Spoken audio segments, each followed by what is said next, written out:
கற்று கலை மிகுந்த தாயகமே, கத்தும் கடல் மீது களங்களில் விளையாடும் காவலன் தென்பாண்டி வையகமே, நதியில் விளையாடி தென்றல் மடியில் தவழ்ந்த தமிழ்த்தாயின் தலைமகன் கூத்தன் பிறந்தான், குறளரசன் அங்கிருந்தான்.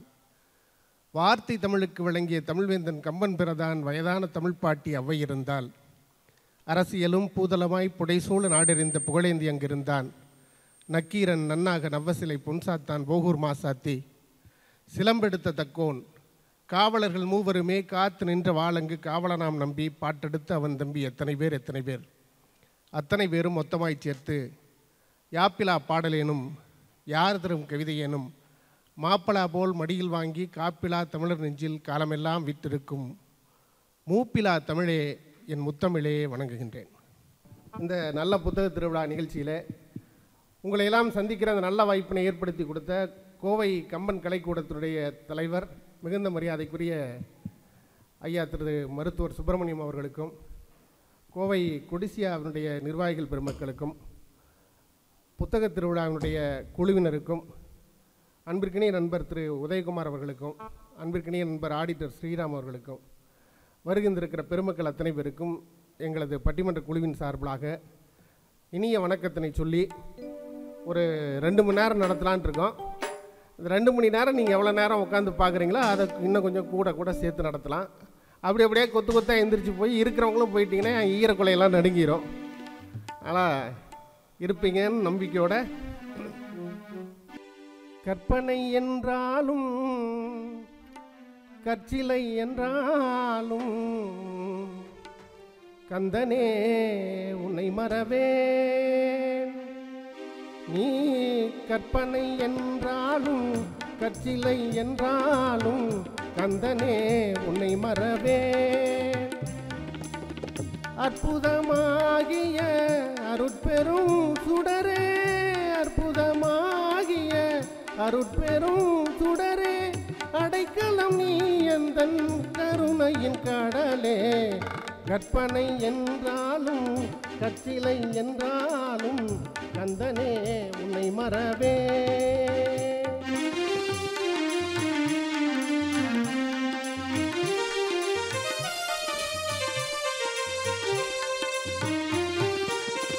நிற்பதும் நடப்பதும் நின் செயலாலே, நினைப்பதும் நிகழ்வதும் நின் செயலாலே. நிற்பதும் நடப்பதும் நின் செயலாலே, நினைப்பதும் நிகழ்வதும் நின் செயலாலே. கற்பதெல்லாம் உந்தன் கனிமொழியாலே,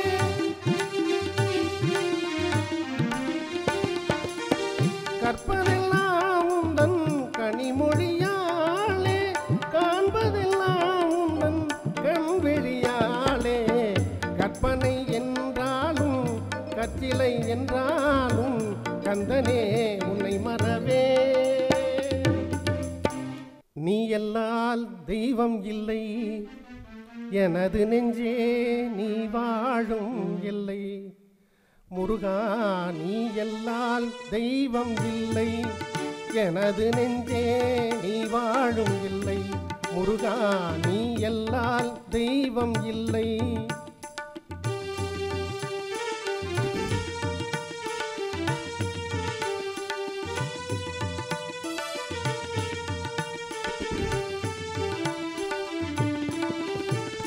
தாயாகி அன்பு பாலூட்டி வளர்த்தாய்,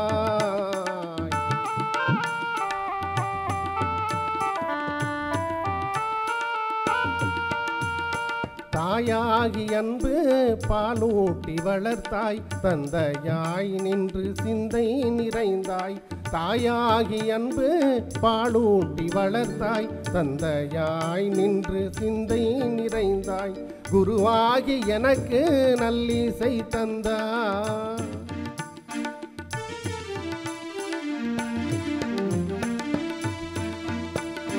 குருவாகி எனக்கு நல்லிசை தந்தாய். திருவேணி என்றும் என் சிந்தை நிறைந்தாய், திருவேணி என்றும் என் சிந்தை நிறைந்தாய். நாயேனை நாளும் நல்லவனாக்க,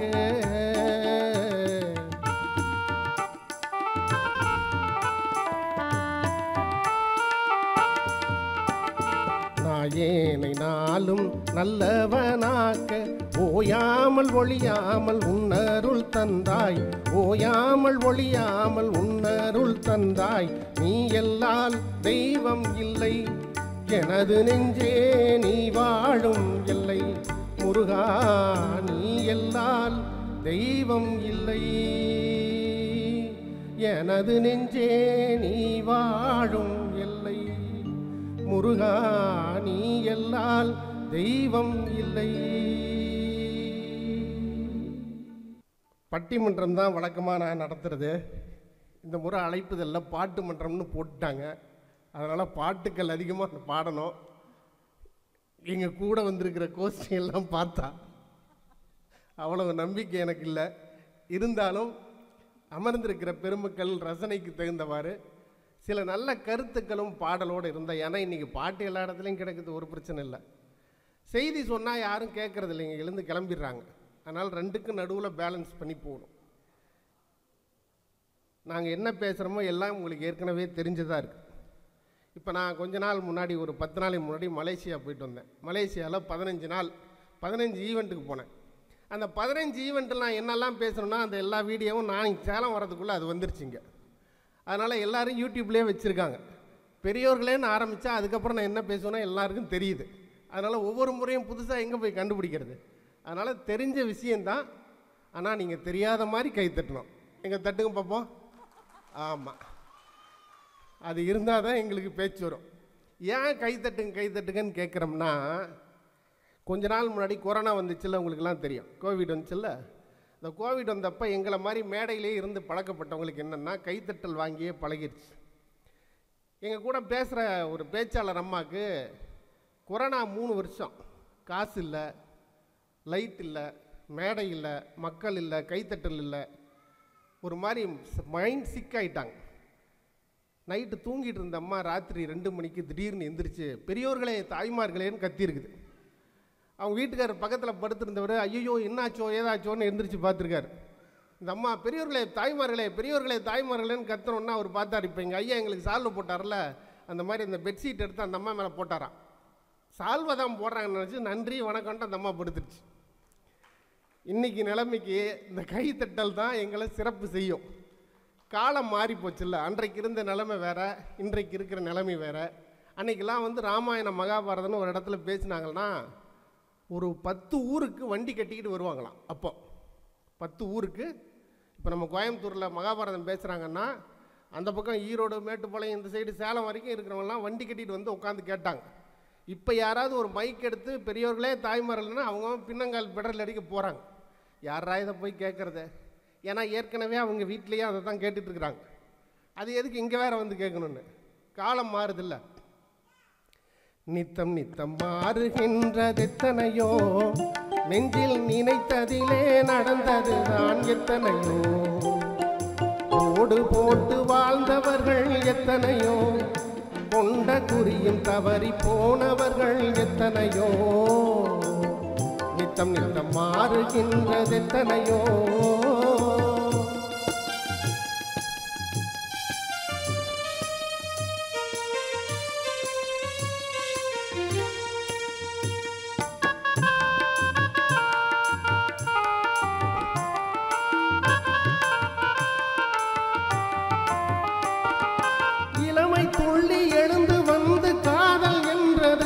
குடும்ப நிலைமை எதிரில் வந்து நின்று கடமை என்றது. இளமை துள்ளி எழுந்து வந்து காதல் என்றது. குடும்ப நிலைமை எதிரில் வந்து நின்று கடமை என்றது. காதல் எனும் பூவுலர்ந்து கடமை வென்றது. காதல் எனும் பூவுலர்ந்து கடமை வென்றது. என்றும் மேடு பள்ளம் உள்ளதுதான் வாழ்க்கை என்பது. என்று மேடு பள்ளம் உள்ளதுதான் வாழ்க்கை என்பது. நித்தம் நித்தம் மாறுகின்றது எத்தனையோ, நெஞ்சில் நினைத்ததிலே நடந்ததுதான் எத்தனையோ. கோடு போட்டு வாழ்ந்தவர்கள் எத்தனையோ, கொண்ட குறியும் தவறி போனவர்கள் எத்தனையோ. நித்தம் நித்தம் மாறுகின்றது எத்தனையோ.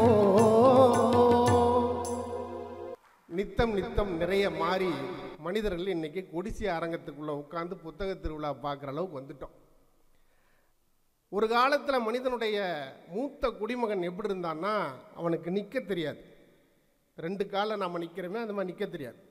2 கையிலையும் 2 கால்லையும் தான் நின்னான். நம்மளோட தாத்தாவோட தாத்தாவோட தாத்தாவோட தாத்தா ஆதி மனிதனுக்கு நிற்க தெரியாது. 2 கையாலும் 2 கால்களாலும் ஊர்ந்து போவான். கையில் பெரிய கூர்மையான நகங்கள் வச்சுருப்பான். எதிரிலே வரக்கூடிய ஒரு மிருகத்தோட, அது என்ன மிருகமாக இருந்தாலும் சரி, முயலாக இருக்கட்டும், காட்டு பன்றியாக இருக்கட்டும், எதுவோ ஒன்று, அது கூட மோதுவான். இந்த மிருகமும் இந்த மனுஷனும் சண்டை போடுவான். சண்டை போட்டு 2 பேத்துல இந்த மிருகம் தோற்று இந்த மனிதன் ஜெயிச்சா இந்த மிருகம் மனிதனுக்கு உணவு. இந்த மனிதன் தோற்று இந்த மிருகம் ஜெயித்தா மனிதன் மிருகத்துக்கு உணவு. இவ்வளோதான் நம்ம வாழ்ந்த வாழ்க்கையினுடைய எவல்யூவேஷன். இப்படி தான் நம்ம வாழ்ந்தோம். அந்த நிலைமை மெல்ல மெல்ல மாறி வேட்டையாடி சமூகமாக இருந்தவன் வேளாண்மை சமூகத்திற்கு மாறினான். வேளாண்மை சமூகமாக இருந்தவன் குடும்பம், வாழ்வியல், கட்டமைப்பு, சூழல், உறவு, கற்பு அப்படின்லாம் கொண்டு வந்தான். யாரும் யாரோடும் குழந்தை பெற்றுக்கலாம், அது இல்லை. நீயும் கணவன் மனைவி, நீங்கள் 2 பேரும் ஒன்றா வாழுங்க, உங்களுக்கு பிறக்கிற பிள்ளைகளுக்கு நீங்கள் தான் பொறுப்பு. இதெல்லாம் வாழ்வியலில் கட்டமைச்சு நிலைமைகள் எங்கேருந்து ஆதிகால மனிதனிலிருந்து கொண்டு வந்து இன்றைக்கி நாகரிகத்தினுடைய உச்சம் என்னது? நம்ம கையில் இருக்கிற மொபைல் ஃபோனும் நம்ம வாழ்ந்துட்டுருக்கிற இந்த வாழ்வியலும். நம்ம கையில் இருக்கிற மொபைல் ஃபோன் என்ன நிலைமை கொண்டு வந்திருக்கு? அன்றைக்கு ஆதிகால மனிதன் எப்படி வாழ்ந்தானோ அதுக்கு நேர்மாறான ஒரு தகவல் தொழில்நுட்ப சாதனமாக மாறிப்போச்சு. ஆனால் காலநிலைகள் அந்த வளர்ச்சி எந்த அளவுக்கு முன்னாடி கொண்டு போச்சோ அதே அளவுக்கு கொஞ்சம் பின்னாடியும் கொண்டு போச்சு. அதை பற்றி தான் நாங்கள் பேசணும். என்ன பேசுகிறோம்? இந்த தகவல் தொழில்நுட்பமெல்லாம் வந்ததுக்கு பிறகு, இந்த வாழ்வியல் கட்டமைப்பு வந்ததுக்கு பிறகு, இந்த வசதி வாய்ப்புகள்லாம் பெருகி வந்ததுக்கு பிறகு மகிழ்ச்சியும் மனநிறைவும் மனிதர்கள் வாழ்க்கையில். ஏன்னா மனுஷன் பிறந்த பிறவிக்கு ஒரு அர்த்தம் வேணும்ல. எல்லாரும் சாப்பிட்றோம், எல்லாரும் தூங்குகிறோம், எல்லாரும் செத்து போகிறோம். 200 வருஷம் வாழ்ந்த மனுஷன் எங்கேயாவது உயிரோடு இருக்கானா? நம்ம பார்க்குறோமா? 150, 135, 120, குறைஞ்சபட்சம் 100. உலகத்தில் இன்றைக்கி 100 வயசு ஆனவங்க 19 பேர் உயிர் வாழ்கிறதா சொல்கிறாங்க. 100 வயசு. அதில் சீனாவில் மட்டும் 8 பேர் இருக்காங்களாம். ஜப்பானில் 6 பேர் இருக்கிறாங்க. நம்ம இந்தியாவில் ஒருத்தர் கூட இல்லையா? ஆக காலநிலைகள் கணக்கிட்டு கொடுத்துருக்கிற இந்த வாழ்வியல் அமைப்பில் நம்ம எவ்வளோ நாள் வாழ்கிறோமோ நமக்கு கிடைச்ச மிச்சம் மீதி என்ன சார்? பணம் சம்பாதிக்கிறோம், வீடு வாங்குகிறோம், தோட்டம் வாங்குகிறோம், கார் வாங்குகிறோம், பங்களா வாங்குகிறோம், கல்யாணம் பண்ணுறோம், பிள்ளை பெற்றுக்கிறோம், எல்லாம் ஓகே. கடைசியாக மரணம்னு ஒன்று வரும். ஆக இந்த ஒட்டுமொத்த முழுநீள வாழ்க்கையில் மிச்சம் இருப்பது என்ன? இந்த வாழ்க்கையில் நாம் பெற்ற மகிழ்ச்சியும் மனநிறைவும். இது 2 மட்டும்தானே? இந்த 2 தானே மிச்சம். இந்த 2ம் வயல்வெளி காலத்தில் இருந்துச்சா இல்லை வாட்ஸ்அப் காலத்தில் இருக்கா? இதுதான் கேள்வி. வயல்வெளி காலம்னா அன்னைக்கு ஒரு காலம். அப்போல்லாம் இப்போ இங்கே ஒரு 40 வயசுக்கு மேலே இருக்கவங்க இருக்கீங்கன்னா உங்களுக்கு வயல்வெளி காலம் எப்படி இருக்குன்னு தெரிஞ்சிருக்கும். அன்றைக்கு ஒரு காலம் இருந்துச்சு. ஒரு அமைதியான கூடு போல ஒரு வாழ்க்கை, பெரிய வீடு, 5 அண்ணன் தம்பி ஒரே வீட்டில் இருந்தாங்க. எல்லாரும் கல்யாணம் பண்ணி குழந்தை பெற்று ஒரே வீட்டில் ஒரே ஃபேமிலியாக எந்த மனத்தாங்களும் இல்லாமல் இருந்தாங்க. ராஜாக்கள் மாளிகையும் காணாத இன்பமடா, 4 கால் மண்டபம் போல் நாங்கள் கொண்ட சொந்தமடா. ராஜாக்கள் மாளிகையும் காணாத இன்பமடா, 4 கால் மண்டபம் போல் நாங்கள் கொண்ட சொந்தமடா. ரோஜாவின் இதழ்களை போல் தீராத வாசமடா, ரோஜாவின் இதழ்களை போல் தீராத வாசமடா. 100 ஆண்டு காலம் என்றும் மாறாத பாசமடா. முத்துக்கு முத்தாக, சொத்துக்கு சொத்தாக, அண்ணன் தம்பி பிறந்து வந்தோம் ஒண்ணுக்குள் ஒண்ணாக, அன்பாலே வளர்ந்து வந்தோம் கண்ணுக்கு கண்ணாக. அப்படி இருந்தோம் இல்லையா? இருந்தோம்ல. இப்போ இருக்கா சார்? இப்போ அண்ணன் தம்பி வேணாம். ஒரு ஆளை கேட்டாங்க, சார் உங்கள் பையனை கஷ்டப்பட்டு வக்கீலுக்கு படிக்க வச்சிங்களே, இப்போ எப்படி இருக்கிறாரு? படிச்சுட்டாரு, வக்கீல் ஆகிட்டார். கேஸே என் மேலே தான் போட்டிருக்காரு. பையனே ஃபஸ்ட்டு கேஸே அவர் மேலே தான் போடுறான். இன்றைக்கி இந்த நிலைமையில் அண்ணன் தம்பி உறவு இல்லை. கூட பிறந்த உறவுகளுக்குள்ளே இருந்த பேரன்பும் பெருமகிழ்வும் இப்போ இருக்காருன்னா இல்லை. அந்த காலத்தில் ஒரு பாட்டு இன்றைக்கி 50 வருஷம் கழித்து இன்றைக்கும் கேட்பவர்கள் காதுக்குள்ளே நுழைந்து நெஞ்சுக்குள்ளே நிகழச் செய்து கண்களுக்குள்ளே கண்ணீர் துளி வர வைக்கிற ஒரு பாட்டை இன்றைக்கும் நம் வரலாறு மறக்காமல் வச்சுருக்கோம். மலர்ந்தும் மலராத பாதி மலர் போல வளரும் விழிவண்ணமே, வந்து விடிந்தும் விடியாத காலை பொழுதாக மலர்ந்த கலையன்னமே போல வளர்த்த கதை சொல்லவா, கனவில் நினையாத காலம் இடை வந்து பிரித்த கதை சொல்லவா, சிறகில் என்னை மூடி அருமை மகள் போல வளர்த்த கதை சொல்லவா, கனவில் நினையாத காலம் இடை வந்து பிரித்த கதை சொல்லவா, கண்ணின் மணி போல மணியின் நிழல் போல கலந்து பிறந்தோமடா, இந்த மண்ணும் கடல் வானும் மறைந்து முடிந்தாலும் மறக்க முடியாதடா, உறவை பிரிக்க முடியாதடா. மலர்ந்தும் மலராத பாதி மலர் போல வளரும் விழிவண்ணமே, வந்து விடிந்தும் விடியாத காலை பொழுதாக வளர்ந்த கலையன்னமே, நதியில் விளையாடி கொடியில் தலை சீவி நடந்த இளம் தென்றலே, வளர் பொதிகை மலை தோன்றி மதுரை நகர் கண்டு பொழிந்த தமிழ் மன்றமே, மலர்ந்தும் மலராத பாதி மலர் போலே வளரும் விழிவண்ணமே.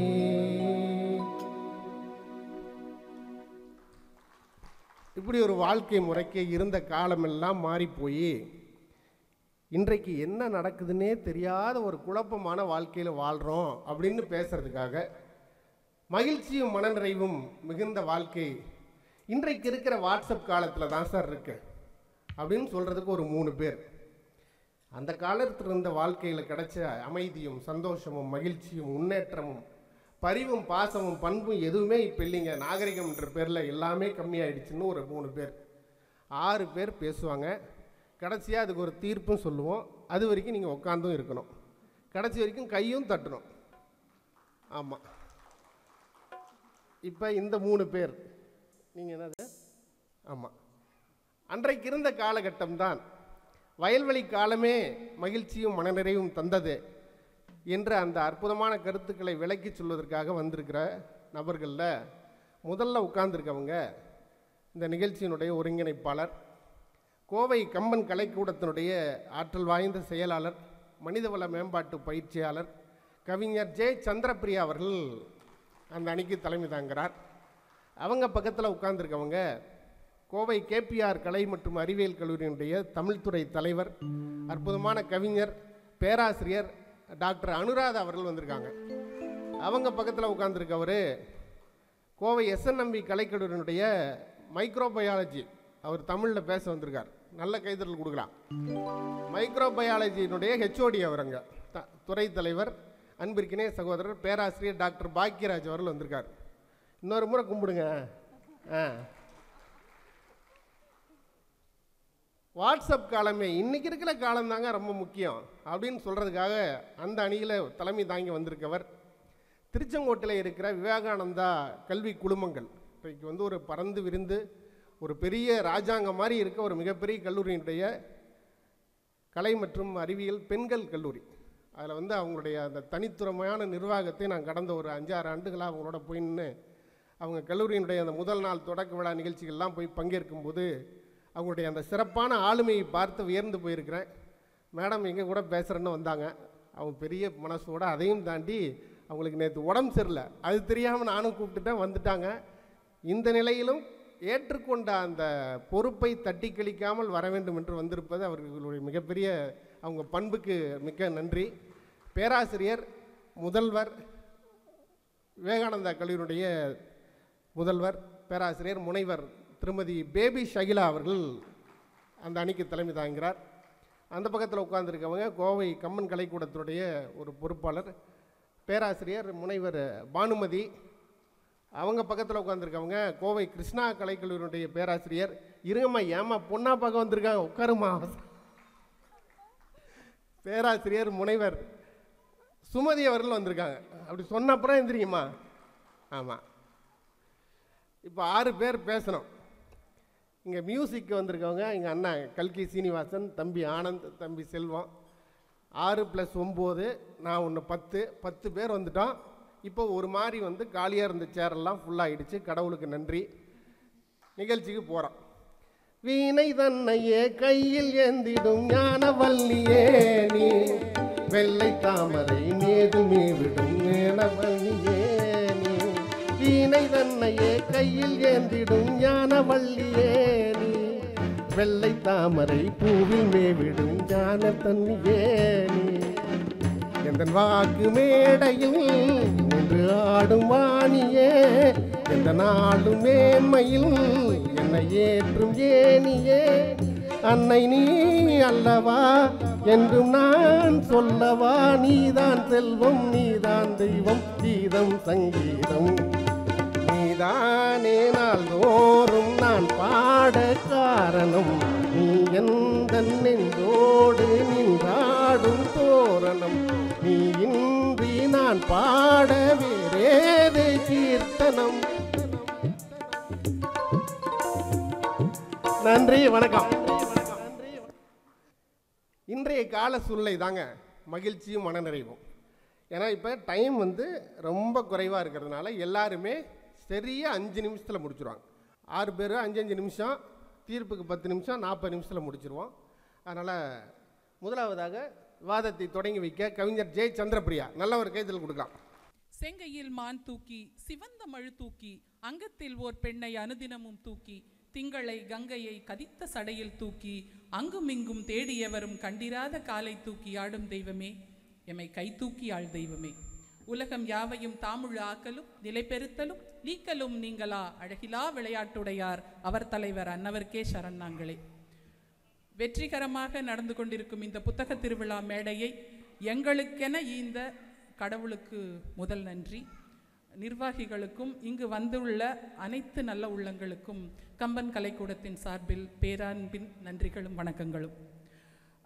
பாட்டு மன்றம் அப்படின்னு சொல்லும்போதே முதல்ல நான் முக்கியமாக எல்லாத்துக்கும் ஒரு சிலருக்கு நான் ஒரு மன்னிப்பு கேட்டுக்கணும். யாருன்னு கேட்டிங்கன்னா, சுஷிலாம்மா, வாணியம்மா, ஜானகி அம்மா, டிஎம்எஸ் ஐயா, இவங்களுக்கு எல்லாத்துக்கும் காலில் உழந்து கும்பிட்றோம். மேலேருந்து எதையாவது தூக்கி போட்டுறாதீங்க, பெரிய மன்னிப்பு கேட்டுக்கிறோம். ஏன்னா நான் இவங்க மனோரமா ஒரு படத்தில் சொல்லுவாங்க தெரியுங்களா, திருவிளையாடல் இல்லை தில்லானா மோகனாம்பல்ல, இந்த நாயனத்தை நீங்களும் ஊதி நானும் ஊதவான்னு சொல்லிட்டு அந்த மாதிரி தான். அப்படி ஒரு சூழல் வந்துடக்கூடாது. இருந்தாலும் நாங்கள் பேச வந்திருக்கிறது என்னன்னா, வாட்ஸ்அப் காலம் நல்லா இல்லைன்னு பேச வரல, வயல்வெளி காலத்தில் நாங்கள் ரொம்ப ஆரோக்கியமாக சிறப்பாக மகிழ்ச்சியாக மன நிறைவாக இருந்தோம்னு மட்டும்தான் பேச வந்தோம் ஆச்சுங்களா. அதனால எடுத்து போட்டு அடிக்கிற வேலையெல்லாம் வச்சுக்கூடாது, பேச்சாக இருக்கணுங்கிறத முதல்லையே சொல்லிடுறேன். ஏன்னா ஒன்றுமே இல்லைங்க, அந்த காலத்தில் காதல் எப்படி இருந்தது, தாழையாம் பூ முடிச்சு தடம் பார்த்து நடை நடந்து வாழையிலை போல வந்த பொன்னம்மா, நீயும் வாசலுக்கு வாங்கி வந்தது என்னம்மா, நீயும் வாசலுக்கு வாங்கி வந்தது என்னம்மா. அப்ப அவங்க என்ன அவங்க சரோஜா தேவி அந்த ஹீரோயின் எப்படி பாடுறாங்க அப்படின்னா, ஒரு உடல் ஊனமான தன்னுடைய கணவனை பார்த்து பாடுறாங்க. பழை போல் சிரிப்பிருக்கு பக்குவமாய் குணம் இருக்கு, பழை போல் சிரிப்பிருக்கு பக்குவமாய் குணம் இருக்கு, ஆணழகும் சேர்ந்திருக்கு செல்லையா, இந்த ஏழைக்கென்ன வேணும் சொல்லையா, இந்த ஏழைக்கென்ன வேணும் இனி சொல்லையா. எவ்வளவு பெரிய மனசு மனசு பாருங்க. ஒரு உடல் ஊனமான ஒரு கணவனை பார்த்து ஆணழகும் சேர்ந்து இருக்கு செல்லையா, இந்த ஏழைக்கு என்ன வேணும் இனி சொல்லையான்னு சொல்றதுக்கு எவ்வளவு பெரிய மனசு வேணும். இன்னைக்கு அந்த அப்படி ஒரு காதலை வந்து நிச்சயமா பார்த்திடவே முடியாது. நம்ம தாயாரின் சீதனமும்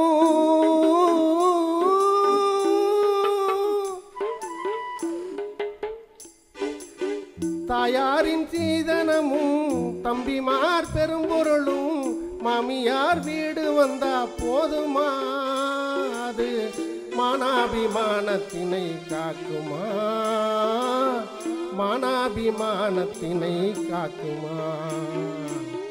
தாளையாம் பூ முடிச்சு தடம் பார்த்து நடை நடந்து நடை நடந்து வாழை இலை போல வந்த பொன்னம்மா, ஏ வாசலுக்கு வாங்கி வந்தது என்னம்மா. நோ டைம் அவரா மேல. இது வந்து காதல் ஒரு புறம் இருக்கும்போது நம்பிக்கையின் உச்சம் வந்து அந்த காலத்து மக்கள் கிட்ட தாங்க இருந்துச்சு. அவங்க வாழ்ந்தது மட்டுமல்லாமல் கூட இருப்பவர்களையும் சேர்ந்து உயர்த்தி கொண்டே இருந்தார்கள். இப்ப இருந்தா நிறைய தன்னம்பிக்கை பேச்சாளர்கள் சொல்றதெல்லாம் என்ன தெரியுமா, இங்க ஸ்கிராட்ச்ல இருந்து எழுதுவாங்க, கீழ இருந்து எழுதுவாங்க, அப்பதான் உங்களுக்கு அந்த வெற்றியின் சுவை என்னன்னு தெரியும்னு சொல்லிட்டு இருக்காங்க. அதை போலத்தான் அந்த காலத்துல மனிதர்கள் வாழ்ந்தார்கள். எப்படி இருந்தாருங்க, எங்களுக்கும் காலம் வரும், காலம் வந்தால் வாழ்வு வரும், வாழ்வு வந்தால் அனைவரையும் வாழ வைப்போமே. எங்களுக்கும் காலம் வரும், காலம் வந்தால் வாழ்வு வரும், வாழ்வு வந்தால் அனைவரையும் வாழ வைப்போமே. இப்படிதான் நாங்க இருந்திருக்கணும். இப்போ யார் பொழைக்கிறதும் யாருக்குமே பிடிக்கிறது இல்ல.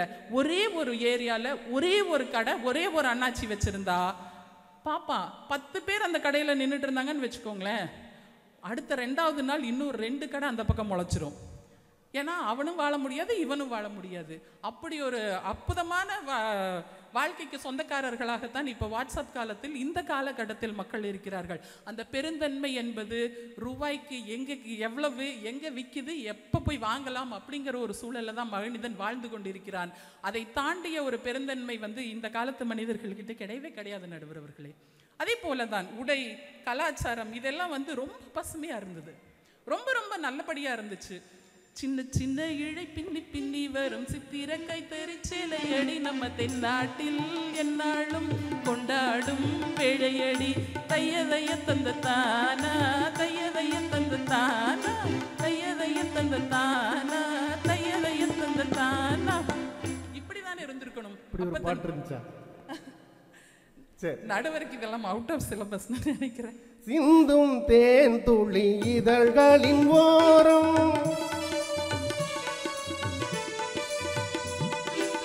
சிந்தும் தேன் துளி இதழ்களின் ஓரம், சென்றேன் 1000 நினைவுகள் ஓடும். கரும்போ கனியோ கவிதை சுவையோ, கரும்போ கனியோ கவிதை சுவையோ, விருந்தோ கொடுத்தால் விடுந்தாள் மடியில், விருந்தோ கொடுத்தால் விடுந்தாள் மடியில். பூமாலையில் ஓர் மல்லிகை இங்கு நான் தான் தேன் என்றது, சுந்தன் வீடு தேடி வந்தது, இன்னும் வேண்டுமா என்றது, இன்னும் வேண்டுமா என்றது, இன்னும் வேண்டுமா என்றது. நடை உடை கலாச்சாரம் இதை பற்றிலாம் பேசிட்டு இருந்தோம். இப்போ சாமி jeans, T-shirt, crop top, midi, maxi, salwar, mini skirt, அடங்கப்பா இதெல்லாம் போதும் கிடைக்குதான்னு பார்த்தா கடைசியா என்னத்தை வச்சிருக்காங்க தெரியுங்களா, ட்ரெடிஷ்னல் வேரா. என்னன்னு கேட்டிங்கன்னா வேட்டியும் சீலையும் தாங்க ட்ரெடிஷ்னல் வேறு. அது என்னைக்கு போடுறான்னு கேட்டிங்கன்னா, என்னைக்காச்சும் ஒரு நாள் அதிசயமா ஞானோதயம் வந்து கோயிலுக்கு போனாலோ, வீட்டில் அம்மா பிடிச்சி ரகலை பண்ணாலோ மட்டும்தான் அந்த ட்ரெடிஷ்னல் வேர். சில நாள்லாம் துணி போட்டிருக்காங்களா இல்லையானே கண்டுபிடிக்க முடியலம்மா. அது கொடுமையின் உச்சகட்டம் நடுவரவர்களே. அந்த மாதிரியான உடை கலாச்சாரத்திற்குள்ள தானே இன்னைக்கு இருக்காங்க. ஹலோ எக்ஸ்கியூஸ் மீ போட்டிருக்கீங்களா அப்படின்னு கேட்டால் தான் தெரியுது. அதே மாதிரி தான் மரியாதை. கணவன் மனைவி உறவுக்குள்ள கூட அப்போதெல்லாம் காதலித்தே திருமணம், 5-6 ஆண்டு காலங்கள் திருமணம் பண்றதுக்கு காதலித்து திருமணம் பண்ணியிருந்தாலும் கூட மனைவி கணவனை வாங்க போங்கன்னு கூப்பிட்டுட்டு இருந்த காலத்துல தான் இருந்தோம். ஆனா இன்னைக்கு வாடா போட கேட்டா அதுக்கு வேற எக்ஸ்பிளனேஷன். வாடான்னா வா டார்லிங், போடான்னா போ டார்லிங் அப்படின்னு அர்த்தமாம்மா. இதே நம்மளே இதை வச்சுக்க வேண்டியதுதான். நடுவர் அவர்களே, நான் அன்னைக்கு ஒரு நிகழ்ச்சியில கேட்டேன். அந்த நிகழ்ச்சி நடத்தினது ஒரு பெண்கள் அமைப்பு. ஒரு 1500 பெண்கள் உட்கார்ந்துருந்தாங்க. நான் ஒரு சின்ன மனசுக்குள்ள ஒரு சபலம் கேட்டேன். 1500 பேர் உட்காந்துருக்கீங்களே, அன்பிற்கினிய சகோதரிகளே, எவ்வளோ பேர் உங்கள் கணவருடைய ஃபோட்டோவை டிபியாக வச்சுருக்கிறீங்கன்னு கேட்டேன். புருஷனோட ஃபோட்டோவை ஃபோனில் டிபியாக எவ்வளோ பேர் வச்சுருக்கீங்கன்னு. ஒரு 10 பேர் என்னை முறைச்சி பார்த்துட்டு சொன்னாங்க, அந்த ஆளை வீட்டில் வச்சுருக்கிறதே பெருசு, இதில் டிபியாக வேற வைப்பாங்களா அப்படி. நல்லா யோசிச்சு பாருங்க நடுவர்களே. இப்போ வரைக்கும் உங்கள் மாமனார் உங்களை எப்படி கூப்பிட்டுருக்காரு? வாங்க போங்க அப்படின்னு மரியாதையாக தான் கூப்பிட்டுருக்காரு. தீபாவளிக்கெல்லாம் உங்களை எத்தனை நாளைக்கு முன்னாடி தலை தீபாவளிக்கு வீட்டுக்கு வர சொன்னாங்க? ஒரு 2 நாளைக்கு முன்னாடியே வந்துருங்க மாப்பிள்ள, விழாவை சிறப்பிச்சுட்டு போங்க சொன்னாங்களா இல்லையா? இன்னைக்கு எனக்கு தெரிஞ்ச ஒரு நண்பருக்கு பொண்ணுக்கு கல்யாணம் ஆச்சு. மாப்பிள்ள என்னங்க மாப்பிள்ள பொங்கலுக்கு வர்றாரா அப்படின்னு கேட்டா, அவன் பழைய சொத்துக்கே வருவான், பொங்கல் போட்டா வரமாட்டானா அப்படின்னு கேட்குறாங்க. அந்த அளவுக்கு போனா விழா எலும்பை சிறப்பிச்சிருவாங்க. அந்த அளவுக்கு அவ்வளவு சிறப்பாக இருக்கிறது நடுவர். ஆகவே இன்னைக்கு கணவன் மனைவி உறவு எப்படி இருக்குன்னு பார்த்தீங்கன்னா, கண்ணன் ஒரு கை குழந்தை, கண்கள் சொல்லும் பூங்கவிதை, எண்ணம் தின்னும் தேனமுதை, கொண்டு செல்லும் பெண்மனதை, கையிரண்டில் தான் எடுத்து பாடுகின்றேன் ஆராரோ, மைவிழியே தாலேலோ, மாதவனே தாலேலோ. இப்படி இருந்த உறவு தான் இன்னைக்கு எவடி உன்னை பெத்தான் கையில கிடைச்சான் செத்தான்னு பாடுறான். அநியாயத்துக்கு பிள்ளை வளர்ப்பு எப்படி இருந்தது? பிள்ளை வளர்ப்புக்கு அந்த காலம்தான் பெரிய உதாரணம். தன் பிள்ளையை யாரும் கை நீட்டி ஒரு வார்த்தை சொல்லிடக்கூடாதுன்னு சொல்லிட்டு வானம் சிறகுமாக பொத்தி பொத்தி பொத்தி வளர்த்தார்கள் அந்த காலத்துல. எப்படி இருந்தது அந்த காலத்தில் குழந்தை வளர்ப்பு? எந்த குழந்தையும் நல்ல குழந்தை தான் மண்ணில் பிறக்கையிலே, பின் நல்லவராவதும் தீயவராவதும் அன்னை வளர்ப்பதிலே, ஆறு கரையில் அடங்கி நடந்திடில் காடு வளம் பெறலாம், நல்ல பண்பு நெறி கண்டு பிள்ளை வளர்ந்திடில் நாடும் நலம் பெறலாம். பாதை நிமிர்ந்த என் பிள்ளை நடக்கையில் ராஜநடை தோற்கும், நின்று நிமிர்ந்து என் பிள்ளை நடக்கையில் ராஜநடை தோற்கும், எழில் கொஞ்சம் முகத்தினில் இன்பம் நிலைக்கையில் சிற்பம் கடன் கேட்கும், இந்த பச்சை கிளிக்கு ஒரு செவ்வந்தி பூவினில் தொட்டிலை கட்டி வைத்தேன், அதை பட்டு தூகிலுடன் அன்னச்சீரகின் மெல்லனையிட்டு வைத்தேன், நான் ஆராரோ என்று பாராட்ட என்னை யாராரோ வந்து தாளாட்ட. பாதை தவறிய கால்கள் விரும்பிய ஊர் சென்று சேர்வதில்லை, நல்ல பண்பு தவறிய பிள்ளையை பெற்றவள் பேர் சொல்லி வாழ்வதில்லை. அடுத்த தலைமுறைக்கு நாங்கள் விட்டு செல்லும் பெரிய செய்தியும் இதுதான். பிள்ளைகளை மிகச்சரியாக வளருங்கள், அவர்களை சமூகத்தில் நல்ல உயர்ந்தவர்களாக பண்புள்ளவர்களாக மாற்றி தாருங்கள் என்பதுதான் அனைவருக்குமான வேண்டுகோள். வாய்ப்பிற்கு நன்றி, வணக்கம். அப்போ வயல்வெளி காலத்தில் தான் எல்லா சிறப்பும் இருந்துச்சுன்னு கவிஞர் சந்திரபிரியா சொல்லிட்டாங்க. இதெல்லாம் என்னங்க வராங்க பாருங்க, பேராசிரியர் முனைவர் திருமதி பேபி ஷகிலா அவர்கள். அருமையான தலைப்பு, அட்டகாசமான ஒரு மேடை, அருமையான நடுவர், என் இனிய நண்பர், அட்டகாசமான ஒரு ஆடியன்ஸ் இருக்கீங்க. இந்த சூழ்நிலையில் என்னெல்லாம் சொல்கிறாங்க பாரு, இந்த கம்பி கட்டுற கதையெல்லாம் இங்கே வேண்டாம், அப்படி தானே சொல்ல தோணுது. தமிழுக்கும் அமுதென்று பேர், அந்த தமிழென்ப தமிழெங்கள் உயிருக்கும் மேல், அன்னை தமிழை வணங்கி எனது உரையை ஆரம்பிக்கிறேன். இந்த பக்கம் உட்காந்துருக்கவங்களாம் யாருன்னா பிற்போக்குவாதிகள். பிற்போக்குவாதிகள்னா எப்படி? எந்த ஒரு மாற்றத்தையும் ஏற்றுக்கொள்ளாதவங்க. நாங்கள்லாம் அந்த காலத்தில் இப்படி இருந்தோம், இந்த காலத்தில் அப்படி இருந்தோம், நாங்கள் இருந்தப்பெல்லாம் எப்படி இருந்துச்சு தெரியுமா, இப்போல்லாம் அப்படி இருக்குன்னு எப்போ பாரு பழமையை நினச்சி பழமையே பேசிக்கிட்டே உட்காந்துட்டே இருந்தோம்னா இந்த காலத்துக்கு தகுந்தவாறு என்னைக்கு முன்னேறது, எப்படி நம்ம மேலே மேலும் மேலும் படிகளை ஏறி கொண்டு போவது.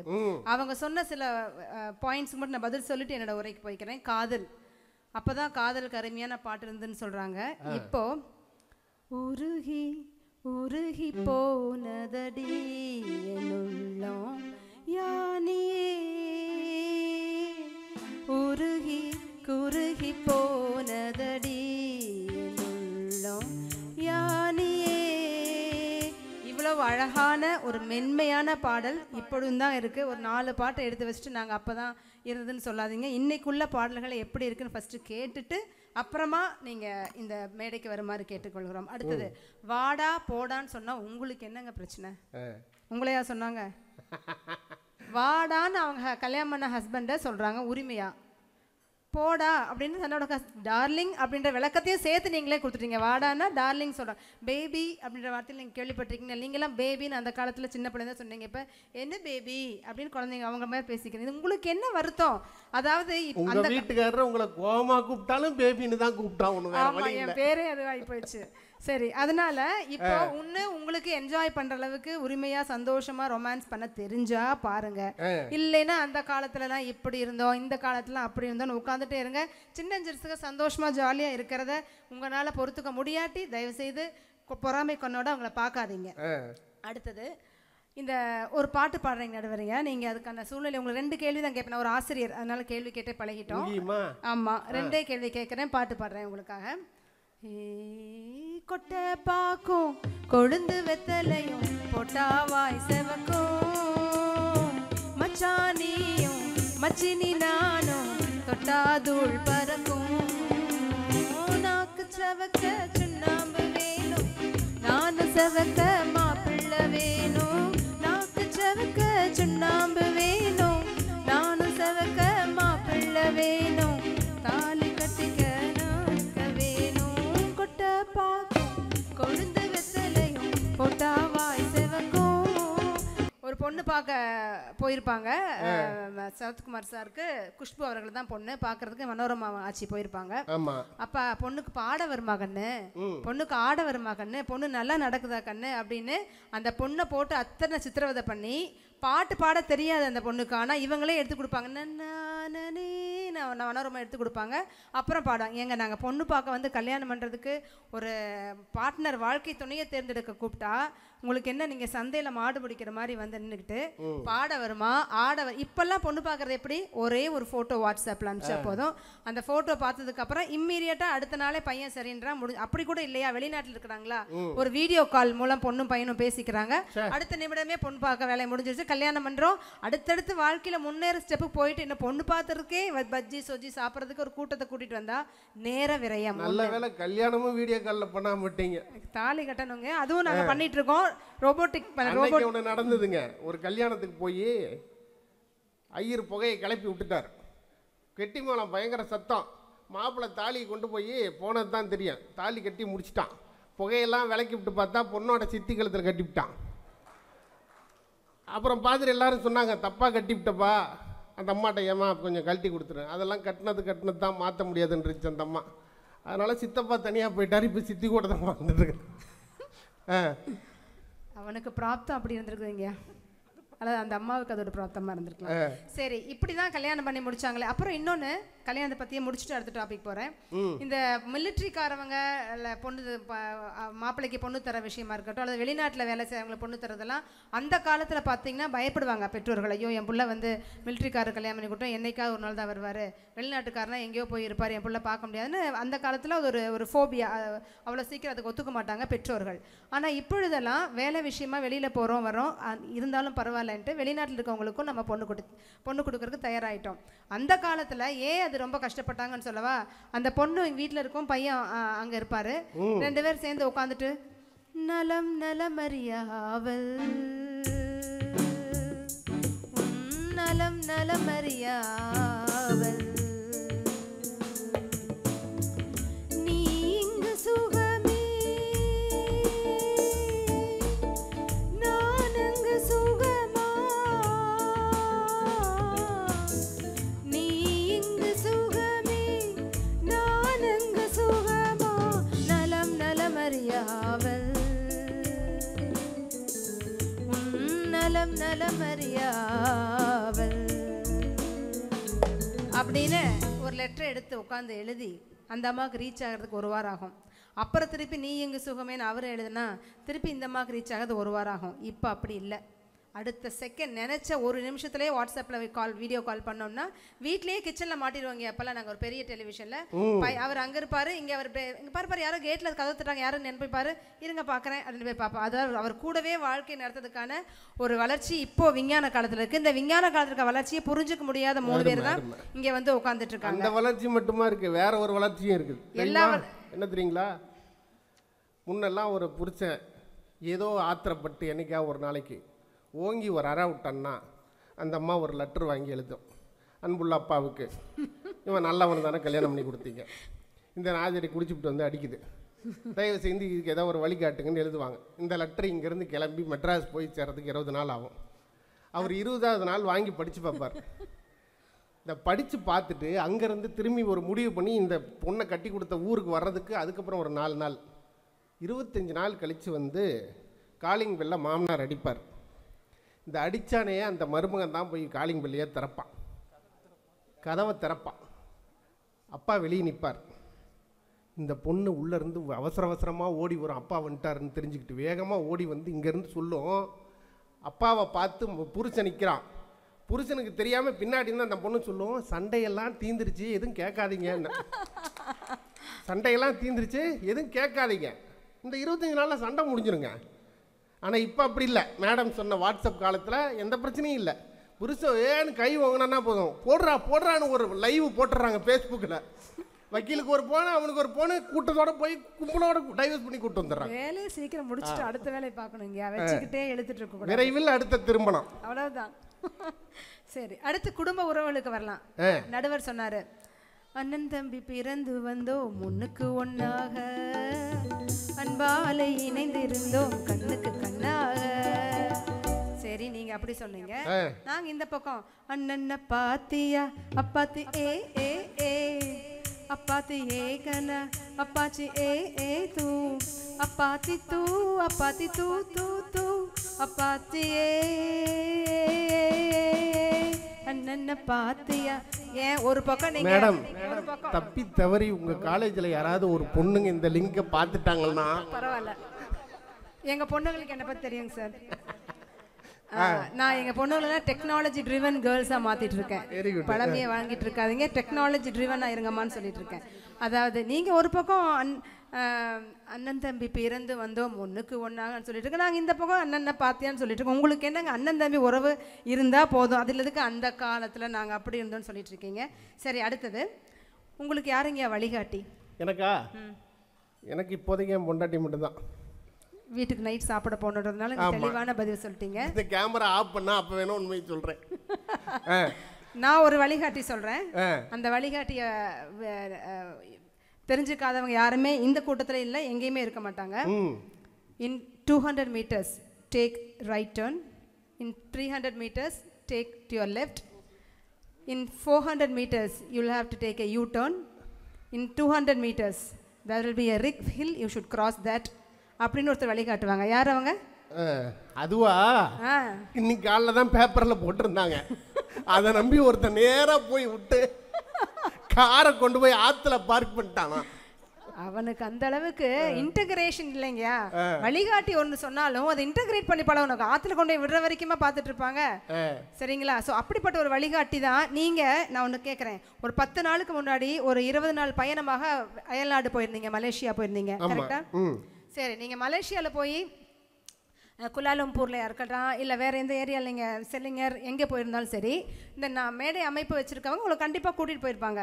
இருந்தாலும் ஒரு ஷாப்பிங் போகிறீங்க வர்றீங்கன்னா உங்களுக்கு எங்கே போகணும்னு ஒருத்தர் உங்களுக்கு கூடயே அக்கம்பெனி பண்ணிட்டு இருக்க போகிறது இல்லை. அப்போ எங்கள் வழிகாட்டி தான் நீங்கள் யூஸ் பண்ணிப்பீங்க. உண்மையை சொல்லுங்கள், மனசால சொல்லுங்கள். அப்போ எங்கள் வழிகாட்டி கரெக்டு தான். வாட்ஸ்அப்பே சிறந்த காலம்.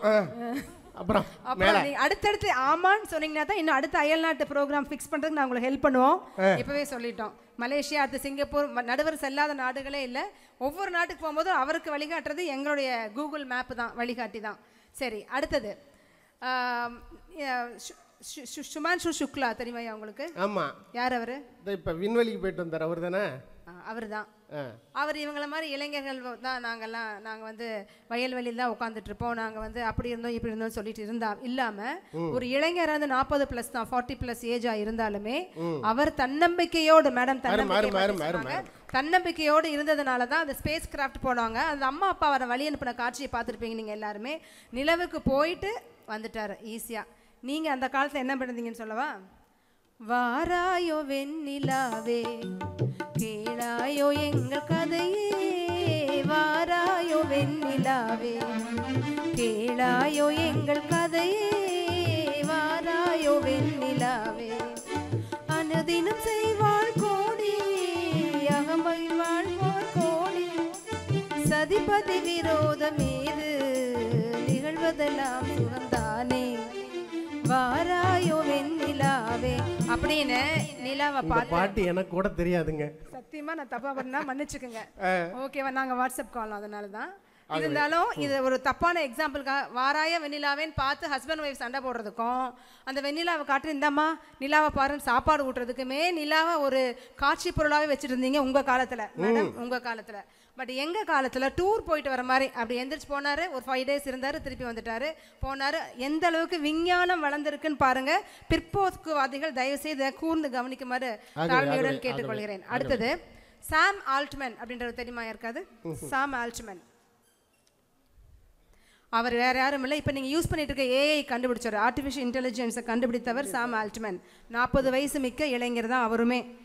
அந்த சாம் ஆல்ட்மனை என் கம்பெனிக்கு வான்னு கூகுள் கூப்பிட்றாங்க, இந்த கம்பெனிக்கு வான்னு எலான் மஸ்க் கூப்பிட்றாரு, எல்லாருமே கூப்பிட்றாங்க. ஏன்னா அவர் கண்டுபிடித்த ஒரே ஒரு விஷயம், ஒரு காஃபி தயாரிப்பது எப்படி அப்படின்னு போட்டால் 10 மெத்தடாலஜி வருது, கடன்னு வந்துடும். இன்றைக்கி நமக்கு தெரிஞ்சிக்காத விஷயங்கள் எதுவுமே இல்லை. இந்த மாதிரி புத்தக திருவிழாவில் இருக்கட்டும், எங்கேயா இருந்தாலும் போய் லைப்ரரிலாம் போய் தேடிட்டு இருக்க வேண்டியதில்லை. ஒரு செகண்டில் வந்து பார்த்தீங்கன்னா இந்த திருவிழாவுக்கு அகெயின்ஸ்டாக பேசுகிறேன்னு நினைக்க வேண்டாம். இங்கேயும் இணையவெளி புக்கு நிறையா இருக்குது, இணையவெளி வாசிப்பையும் நம்ம என்கரேஜ் பண்ணிகிட்ருக்கோம். அந்த மாதிரியான ஆக்கப்பூர்வமான விஷயங்களும் எங்கள் காலத்தில் அங்கே இருக்குது. அந்த காலத்தில் நீங்கள் இப்படியே நாங்கள் அந்த காலம் இந்த காலம் மட்டுமே சொல்லிகிட்டே இருந்தீங்க. கடைசியாக ஒரே ஒரு பாயிண்ட் சொல்லி முடிச்சுக்கிறேங்க. இந்த காலத்தில் கண்டிப்பாக கூட்டு குடும்பம் இருக்கா, தனி குடும்பம் அதிகமாக இருக்காங்க? இப்போ குடும்பம் முதல்ல இருக்கான்னு கேளுங்கம்மா. சரி, ஏதோ ஒன்று குடும்பம்னு ஒன்று இருக்குது, அப்பார்ட்மெண்ட்டில் வாழ்ந்துட்டு இருக்கோன்னு வைங்க. அதில் கூட்டு குடும்பமாக எல்லாரும் இருக்கோமா, தனி ஒரு சிறிய தனி குடும்பத்தை, ஒரு சின்ன குடும்பம், சின்ன ஒரு அம்மா ஒரு பையன்? ஆமாம் ஆமாம், அப்படி தான் இருக்கும், வேறு வழி இல்லை. ஏன்னா பறவைகள் போல பறந்து அங்கங்கே போய் நாங்கள் சம்பாதிச்சுட்டு வந்தால் தான் இப்போ இருக்க காலகட்டத்தில் எங்களால் இந்த விலைவாசிக்கு தகுந்தவாறு நாங்கள் வந்து கண்டிப்பாக வாழ்க்கை நடத்த முடியும். அதனால தனி கொடுத்தனமாக தான் இருக்கோம். சரி, இந்த தனி கொடுத்தனமாக இருக்கும் பொழுது ஆணுக்கு பெண் சரி நிகர் சமானம் கேள்விப்பட்டிருப்பீங்கன்னு நினைக்கிறேன். 33% உங்களுக்கு வேணுமா, நீங்கள் எங்களுக்கு தரீங்களா நான் கேட்க போகிறதில்ல. உங்களுக்கு வேணுமாங்க? வேண்டாம்ல. 33% உங்களுக்கு வேணும்னா உஷாராக பதில் சொல்லிக்கிங்க நான் கேட்கக்கூடிய கேள்விகளுக்கெல்லாம். சரி, இப்போ நாங்கள் வெளிநாட்டில் வேலைக்கு போயிருக்கோம், இங்கேயே நாங்கள் ஒர்க் பண்ணியிருக்கோம், அவரும் வேலைக்கு போகிறோம், நாங்களும் வேலைக்கு போகிறோம். பெண்கள் வந்து காலையில் இருந்துச்சு வீட்டில் சமைச்சு குழந்தைகளை அனுப்பி குழந்தைக்கு சாக்ஸ் போட்டுவிட்டு ஸ்கூலுக்கு அனுப்பிச்சுட்டு வேலைக்கு போகணுன்ற ஒரு எழுதப்படாத சட்டத்திட்டம் இருக்கும். ஜென்ஸ் வந்து காலையில் எழுந்திரிக்கிறாங்க, மார்க்கெட் போகிறாங்க, காய் வாங்கிட்டாங்க, நியூஸ் பேப்பர் படிக்கிறாங்க, டீ சாப்பிட்றாங்க, அப்புறம் ட்ரெஸ் பண்ணிவிட்டு அவங்க வேலைக்கு போயிடுறாங்க. இது ஒரு எழுதப்படாத நமக்கு இருக்கும். இந்த மாதிரி ஒரு பிக்சர் தான் நம்ம மைண்டில் இருக்கும். ஆனால் இன்றைக்கி உள்ள காலகட்டத்தில் பெண்ணுக்கு சரிசமமாக ஆண் ஹெல்ப் பண்ணுறாங்கங்கிறதுக்கு ஒரு உதாரணம். நான் வர்றதுக்கு லேட் ஆகும், கொஞ்சம் குழந்தைகளை பார்த்துக்கன்னா அவர் போய் பிள்ளைய டியூஷன்லேருந்து கூட்டிகிட்டு வந்துடணும். சாயந்தரம் டின்னர் வேணுமா ஏதோ ஒன்று ப்ரிப்பேர் பண்ணி தரணும். நாங்கள் சாயந்தரம் லேட்டாக வந்தோம்னா எங்களுக்கும் சேர்த்து ப்ரிப்பேர் பண்ணி வச்சுருக்கணும், வந்து நாங்கள் சாப்பிடுவோம். இதெல்லாம் வந்து இன்றைக்கி இருக்கக்கூடிய சுதந்திரம், பெண் சுதந்திரம். அழகாக அந்த காலத்தில் பாரதியார் பெண் சுதந்திரம் வேணும்னு சொல்லிட்டு இருந்தார். நீங்கள் அடுப்பூதும் பெண்களுக்கு படிப்பதற்குன்னு சொல்லிட்டு இருந்த காலம் உங்கள் காலம். எங்கள் காலத்தில் பெண்ணு நீ படிச்சுக்கம்மா, வேலைக்கு போயிட்டு வரும்போது உன்னோட வேலைகள் நானும் பகிர்ந்துக்கிறேன்னு சொல்கிறது தான் இந்த காலம். சரி, அப்படி இன்னும் ஒரு படி மேலே போய் விஞ்ஞானம் வளர்ந்துருக்கிறது எப்படின்னா, அவரும் பாவம் வேலைக்கு போயிட்டு வந்து டயர்டாக இருப்பார். அந்த கஷ்டத்தை புரிஞ்சுக்காமல் நாங்கள் இல்லைங்கயா, எங்கள் கஷ்டத்தை அவர் புரிஞ்சுக்கிற மாதிரி அவர் கஷ்டத்தை நாங்கள் புரிஞ்சுக்கணும்ல.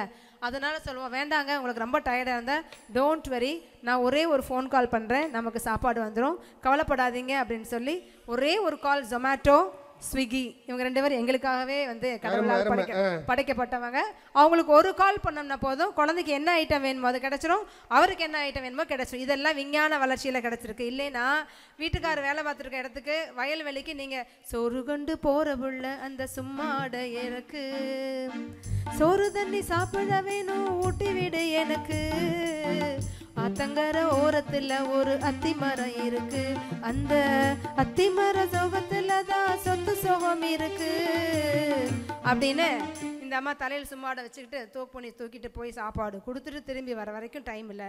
நாங்கள் ஜொமேட்டோ ஸ்விக்கி இருக்கும் பொழுது எங்களுக்கு என்ன கவலை என்று நாங்கள் அதையும் யூஸ் பண்ணிக்கிறோம். ஸோ இறுதியாக நான் சொல்ல வர்றது, விஞ்ஞான வளர்ச்சிக்கு தகுந்தமாறு நம்மளுடைய வளர்ந்து கொண்டே போகணும். இப்போ உள்ள காலத்தில் நம்ம அப்டேட்டடாக இருக்கணும், அவுட்டேட்டடாக இருக்க வேண்டாம்னு சொல்லி பிற்போக்குவாதிகளுக்கும் நடுவர் அவர்களுக்கும் சேர்த்து அடுத்து வெளிநாட்டு பயணத்துக்கு போகும்போது எங்கள் கூகுள் மேப்பை மட்டுமே நம்ப வேண்டும் அப்படின்ற ஒரு நம்பிக்கை உங்களுக்கு மனசில் இருந்தால் அதுக்கு தகுந்தவாறு தீர்ப்பு சொல்லுவீங்க என்ற நம்பிக்கையில் விடைபெறேன். நன்றி. எந்தன் வாக்கு மேடையில் நின்று ஆடும் தேவியே, எந்த நாளும் மேன்மையில் என்னை ஏற்றும் ஏனியே, தமிழன்னைக்கு முதல் வணக்கம். இது வேறையா? இது ஐயா நீங்கள் தான் எடுத்து கொடுத்தீங்க. அண்ணனை பாத்தியா அக்கா பாடினாங்க அண்ணனை பற்றி, அவங்களே பாடி அவங்களே தூ தூ தூ துப்பிட்டும் போயிட்டாங்க. அடுத்தது எதை வேணாலும் ஏற்றுப்பேன் நான், சத்தியமாக ஐயா எதை வேணாலும் ஏற்றுப்பேன். சின்னஞ்சிறுசுன்னு அவங்கள சொல்லிக்கிட்டாங்க பாருங்க, அதை நான் ஏற்றுக்கவே மாட்டேன். அடுத்தது அதே மாதிரி முற்போக்குவாதிகளே, அவங்கள நான் சொல்கிறேன், வியாதிகளை நிறைத்து விட்டு, மரங்களை குறைத்து விட்டு, மருத்துவமனைகளை அதிகப்படுத்தி விட்டு முற்போக்குவாதிகளாக உட்கார்ந்து என்ன பிரயோஜனம் சொல்லுங்க பார்க்கலாம். நானும் வந்ததுலேருந்து பார்க்குறேன், எங்கள் அணியில் 4 பேர் பேசிகிட்டே இருக்கோம் இல்லைங்களா? நான் நடுவர் எங்கள் அணியில் தாங்க பேசிகிட்டு இருக்கிறாரு. அது வேற பார்க்கல நீங்கள்? அவருக்கு புது பாட்டை வச்சு முடிவு பண்ணக்கூடாதுங்க. நடுவர் அவர்களே, நல்லதை பாடணும்னு சொன்னாலே உங்களுக்கு நல்ல பாட்டுன்னு வரும்போதே பழைய பாட்டு மட்டும்தான் வருது. அவங்களது கேட்டால் நான் அப்டேட்டட் இல்லைன்னு சொல்கிறீங்க. அந்த அக்கா அதை விட சொன்னாங்க, பேபி என்ன பேபின்னு கூப்பிடுவார், டார்லிங் கூப்பிடுவார். பேபின்னா என்னன்னு தெரியுங்களா? பேயே பிசாசே, அண்ணாவை போய் வீட்டில் போய் இனிமேல் பேபின்னு கூப்பிடக்கூடாதுன்னு சொல்லி வச்சுருங்க, சரிங்களா? அது என்னது? அது பொண்ணை பார்த்தா நாங்கள் பொண்ணு பார்க்க வரும்போது பெரிய பிற்போக்குவாதிகளே நாங்கள் பாட்டு பாட சொல்கிறீங்களே அப்படி எப்படியான்னு. அந்த காலத்துலேயும் பொண்ணு பார்த்துட்டு வந்தாங்க. எங்கள் ஐயா அழகாக பாடுவார் பாருங்க, நான் பார்த்த பெண்ணை நீ பார்க்கவில்லை, நீ பார்த்த பெண்ணை நான் பார்க்கவில்லை, உன் பார்வை போலே என் பார்வை இல்லை, நான் கண்ட காட்சி நீ காணவில்லை. அப்புறம் என்னமோ சொன்னாங்க. எங்களுக்கெல்லாம் விளம்பர இடைவேளையாக இருந்துச்சு தன்னேரமாக. OLX அது இருந்துச்சு, ஜொமேட்டோ இருந்துச்சு, ஸ்விக்கி இருந்துச்சு, எல்லாம் விளம்பரமாக இருந்துச்சு. அதில் முக்கியமான விஷயம் அவங்க சொல்லாமல் போயிட்டாங்க, ஹஸ்பண்ட் ஃபார் சேல் அப்படின்னு அந்த அக்கா தான் போட்டிருந்தது OLXல. அதெல்லாம் மறந்துட்டாங்க. ஐயோ கணவரை அடிச்சிருவாங்க, அது பண்ணுவாங்க, இது பண்ணுவாங்க, என்னென்னமோ சொன்னாங்க. அவங்க பேசுனதில் முக்கால்வாசி எங்களுக்காக தான் நிறைய பாயிண்ட் எடுத்து கொடுத்துட்டு போனாங்க. அன்னைக்கெல்லாம் கணவரை அடித்தா சொன்னீங்களே தந்தியில் எழுதி அனுப்புவோம், அதெல்லாம் கிடையாது. அவர் அடித்தாருன்னா அடிக்கிற கைதான் அணைக்கும், அணைக்கிற கைதான் அடிக்கும், இனிக்கிற வாழ்வே கசக்கும், கசக்கிற வாழ்வே இனிக்கும் அப்படின்னு ஒத்த புருஷன் கூட வாழ்ந்தங்க. குறிப்பு அது ஒத்த புருஷன். அந்த அக்கா சொல்லிச்சு இல்லையா, போயிட்டே இருக்கணும் OLXல போட்டு. அடுத்தது, என்றைக்கும் மனிதன் பழமையே தான் விரும்புவான். ஏன்னா இங்கே இருக்கிற அத்தனை பேருமே உண்மையை சொல்லணும். என்ன அப்படின்னா, அன்னைக்கெல்லாம் அப்படின்னு இந்த வார்த்தையை எத்தனை தடவை சொல்லுவீங்க? ஒரு நாள் வீட்டில் ஒரு பையன் குறும்புவன்னா அன்னைக்கெல்லாம், மனைவி ஏதாவது திட்டுனா அன்னைக்கெல்லாம், எத்தனை அன்னைக்கெல்லாம் சொல்லுவோம். ஏன்னா அன்றைக்கெல்லாம் இனிமையாக இருந்தது, அன்றைக்கெல்லாம் மகிழ்ச்சியாக இருந்தது. அதனால தான் அன்றைக்குங்கிறத அடிக்கடி சொல்கிறோம். அதை மறந்துட்டு இந்த அக்கா இன்றைக்காலம் தான் அருமையாக இருந்துச்சுன்னு பேசிட்டு போனாங்க. வந்ததுலேருந்து நானும் பார்த்தேன், மொபைல் எடுத்து வச்சு படப்படன்னு இன்றைக்கி இருக்கிற அத்தனை பாட்டையும் எடுத்து வச்சுட்டு வந்துட்டாங்க. அப்படியே 3 பேரும் டென்ஷன் வேறு, பயங்கர டென்ஷன்லேயே உட்காந்துருக்காங்க. தெரியும் தீர்ப்பு நம்ம பக்கம்தான் அப்படின்னு தெரியும். அதுக்காக சுமதிக்காக்க ஒரு பாட்டு வச்சுருக்கேன், நானும் பாடுவேன். அவங்களுக்கா? ஆமாங்க. பணத்துக்காக எங்களை மறந்துட்டு அவங்க கூட போயிட்டியே, நான் தான் தீர்ப்பில் ஜெயிப்போன்னு தெரிஞ்சோ அவங்க கூட போயிட்டியே, அவங்க கூட போயிட்டியே, சி சி சி சி சி சி. இதுக்கு மேலே அது ராகமே வராதுங்க. ஏன்னா நான் அந்த பக்கம் உட்காந்துருக்கிறவங்க ஒரு பாடகி கற்றுக்கொண்டு இருக்கிறார்கள், இந்த பக்கம் இருக்கிறவர் ஒரு பாகவதர். நான் பேச மட்டும்தான் செய்வேன், பாடுனா உங்களுக்கு ஆபத்து. அருமை அருமை. அதே மாதிரி அந்த சகோதரி சொன்னாங்க, அவங்கக்கிட்ட எங்களுக்கு பிடிச்சதே ஒரே ஒரு விஷயந்தான். என்ன அப்படின்னா, எல்லாத்தையுமே நம்புற மாதிரியே பேசுவாங்க. எல்லாரும் ஆமாம் அப்படின்னு கேட்குற மாதிரியே பேசுவாங்க. அதனால் நம்பிக்கைங்க. காதல் அன்றைக்கு எப்படி இருந்ததுன்னு தெரியுமா? ஆசையில பாத்தி கட்டி நாத்து ஒன்று நட்டு வச்ச நான் பூவாய். ஆனால் போதுங்கண்ணா, அண்ணன் நல்லா வாசிப்பாங்க, நான் பண்ண நீங்க பாவம். அதனால அந்த கொலையை நான் பண்ண விரும்பல. இன்றைக்கு காதல், எங்க அக்கா அழகா சொன்னாங்க, காதல் பிசாசே காதல் பிசாசே. பாடும்போதே பிசாஸ் மாதிரியே தான் இருக்கும். அடுத்தது எவண்டி உன்னை பெத்தான், அடிடா அவளை வெற்றா அவளை குத்துறா. பாடும்போதே பாருங்களேன், கொலை வெட்டு அவளை. அப்படிதான் இன்றைக்கு காலம் இருக்குது. காதல் கசக்கு தையா. இன்னைக்கு கரெக்டு தானேங்க, காதல் கசக்குது. அன்னைக்கெல்லாம் பார்த்தீங்க அப்படின்னா, மணப்பாறை மாடு பூட்டி மாயவரம் ஏறு பூட்டி வயக்காட்ட உழுது போடு செல்லக்கண்ணு, பசுந்தளைய போட்டு பாடுபடு செல்லக்கண்ணு, மணப்பாறை மாடு கட்டி மாயவரம் ஏறு பூட்டி வயக்காட்ட உழுது போடு செல்லக்கண்ணு, பசுந்தளைய போட்டு பாடுபடு செல்லக்கண்ணு, பொதிய ஏத்தி வண்டியில பொள்ளாச்சி சந்தையில விருதுநகர் வியாபாரிக்கு செல்லக்கண்ணு, நீயும் வித்து போட்டு பணத்தை என்ன செல்லக்கண்ணு, சேர்த்த பணத்தை சிக்கனமா செலவு பண்ண பக்குவமா, சேர்த்த பணத்தை சிக்கனமா செலவு பண்ண பக்குவமா, அம்மா கையில கொடுத்து போடு செல்லக்கண்ணு, உங்க அம்மா கையில கொடுத்து போடு செல்லக்கண்ணு, அவங்க 600 ஆக்குவாங்க சின்ன கண்ணு, அவங்க 600 ஆக்குவாங்க செல்லக்கண்ணு. அங்கதாங்க விஷயமே இருக்குது. அம்மா கையில காசை கொடுத்துரு, அவங்க 600 ஆக்குவாங்கன்னு சொல்லி கொடுத்தது அந்த காலம். இன்னைக்கு நீங்க சொல்லிட்டு போனீங்க, கூகுள் மேப் இருக்குது. சார் என்ன அமெரிக்காவுக்கும் துபாய்க்கும் வந்து கூகுள் மேப் போட்டுட்டு சைக்கிள்லயா போனாரு? எனக்கு புரியல. அவர் ஏரோப்ளைன்ல போயிருப்பாரு. இந்த அக்கா இன்னும் அப்டேட் ஆகாமல் இருக்குது, ஆனால் வாட்ஸ்அப் காலத்துக்கு பேசுது. சரியா? அப்புறம் இன்னொன்று என்ன அப்படின்னா, கூகுள் மேப் கூகுள் பே பற்றி சொல்லும்போது இன்றைக்கி எல்லாம் இருக்குங்க. கையில் காசு இருக்கா? பிச்சைக்காரனுக்கு போகிறக்கு 5 பைசா இல்லைங்க கையில். அவன் நம்மளை ஏத்திறக்கமாக பார்த்துட்டு அவனே சொல்லிட்டு போவான், இந்த நம்பருக்கு கூகுள் பே பண்ணிடு. அப்படி ஆகி போச்சு காலம். விளையாட்டாய் அன்னைக்கு அறத்தை சொல்லி கொடுத்தோம் நடுவர்களே. இன்னைக்கு இருக்குங்களா? பருப்பு கடைவோம், எல்லாரும் விளையாண்டுருப்பீங்க இல்லையா? இந்த விரல்ல ஒரு சாப்பாடு, சாம்பார், ரசம், பொரியல், இதெல்லாம் சாப்பிட்ருப்போமா அந்த காலகட்டத்தில் அப்படின்னு தெரியாது. ஆனால் சொல்லுவோம். சொல்லும்போதே என்ன சொல்லுவோம் அப்படின்னா, எல்லாம் பெனஞ்சு அம்மாக்கு ஒரு வாய், அக்காவுக்கு ஒரு வாய், தங்கச்சிக்கு ஒரு வாய், பகிர்தலை சொல்லி கொடுத்த காலங்க அந்த காலம். இன்னைக்கு என்ன கேட்டாலும் அந்த சிங்கிள் பேபியை வச்சுட்டு உட்காந்துருக்கோம். அக்கா உங்களை சொல்லலை, சிங்கிள் குழந்தை வச்சுட்டு உட்காந்துருக்குறோம். இதுல வந்து நம்ம பகிர்தல் எப்படி அதுக்கு வரும்னு கேட்குறீங்க? வீட்டுக்குள்ளார போனாலுமே ஓடி போய் பொம்மையை ஒழிச்சு வச்சிருதுங்க அந்த குழந்தை. இன்னைக்கு அப்படி இருக்குது காலம். அப்புறம் என்னமோ ஃபேஸ்புக் இருக்குது, வாட்ஸ்அப் இருக்குது, ட்விட்டர் இருக்குது, எல்லாம் இருக்குங்க. ஃபேஸ்புக்கில் பார்த்து, ட்விட்டரில் பேசி, யூடியூபில் மனம் முடித்து, இன்ஸ்டாவில் வாழ்ந்து, வாட்ஸ்அப்பில் சண்டை போட்டு, ChatGPTயில் டிவோர்ஸ் ஃபார்ம் எப்படி ஃபில்அப் பண்ணுவது என்று தெரிந்து சாருக்கு அனுப்பி வைக்கிறார்கள். அது சாருக்கே தெரியும். அதே மாதிரி தீபாவளிக்கு 30 நாளைக்கு முன்னாடி இருந்தே எங்களுக்கெல்லாம் சந்தோஷம் வரும். அந்த காலகட்டத்தில் 30 நாளைக்கு முன்னாடி இருந்து தொடங்கிடுவோம். அந்த வீதிகளில் இருக்கிற எல்லா அம்மாமார்களும் சேர்ந்து பலகாரங்களை எல்லாம் சுட்டு, அதை விடிய விடிய அவங்க சுடுறத பக்கத்தில் உட்காந்து பார்த்து, ஒரு முறுக்கு அவங்க சுட்டு இந்த பக்கம் வைக்கிறதுக்குள்ளார ஓடி போய் அதை எடுத்து சாப்பிட்டு பார்த்து, அதை அத்தனையும் டின்னில் அடுக்கி வச்சு, அத்தைக்கு மாமாக்கு பக்கத்து வீட்டில் இருக்கிறவங்களுக்குன்னு கொடுத்தோமே, பகிர்ந்து சாப்பிட்டு அவ்வளோ சந்தோஷமா இருந்தோமே. மாமாவா அப்படின்னா நடுவர் அவர்களே, anti uncle. To you know anti uncle?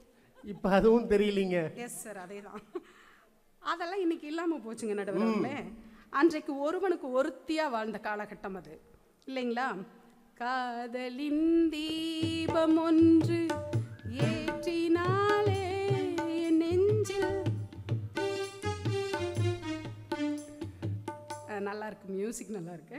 நேற்று போல் இன்று இல்லை, இன்று போல் நாளை இல்லை, இன்று இல்லை, இன்று போல் நாளை இல்லை. அன்பிலே வாழும் நெஞ்சில்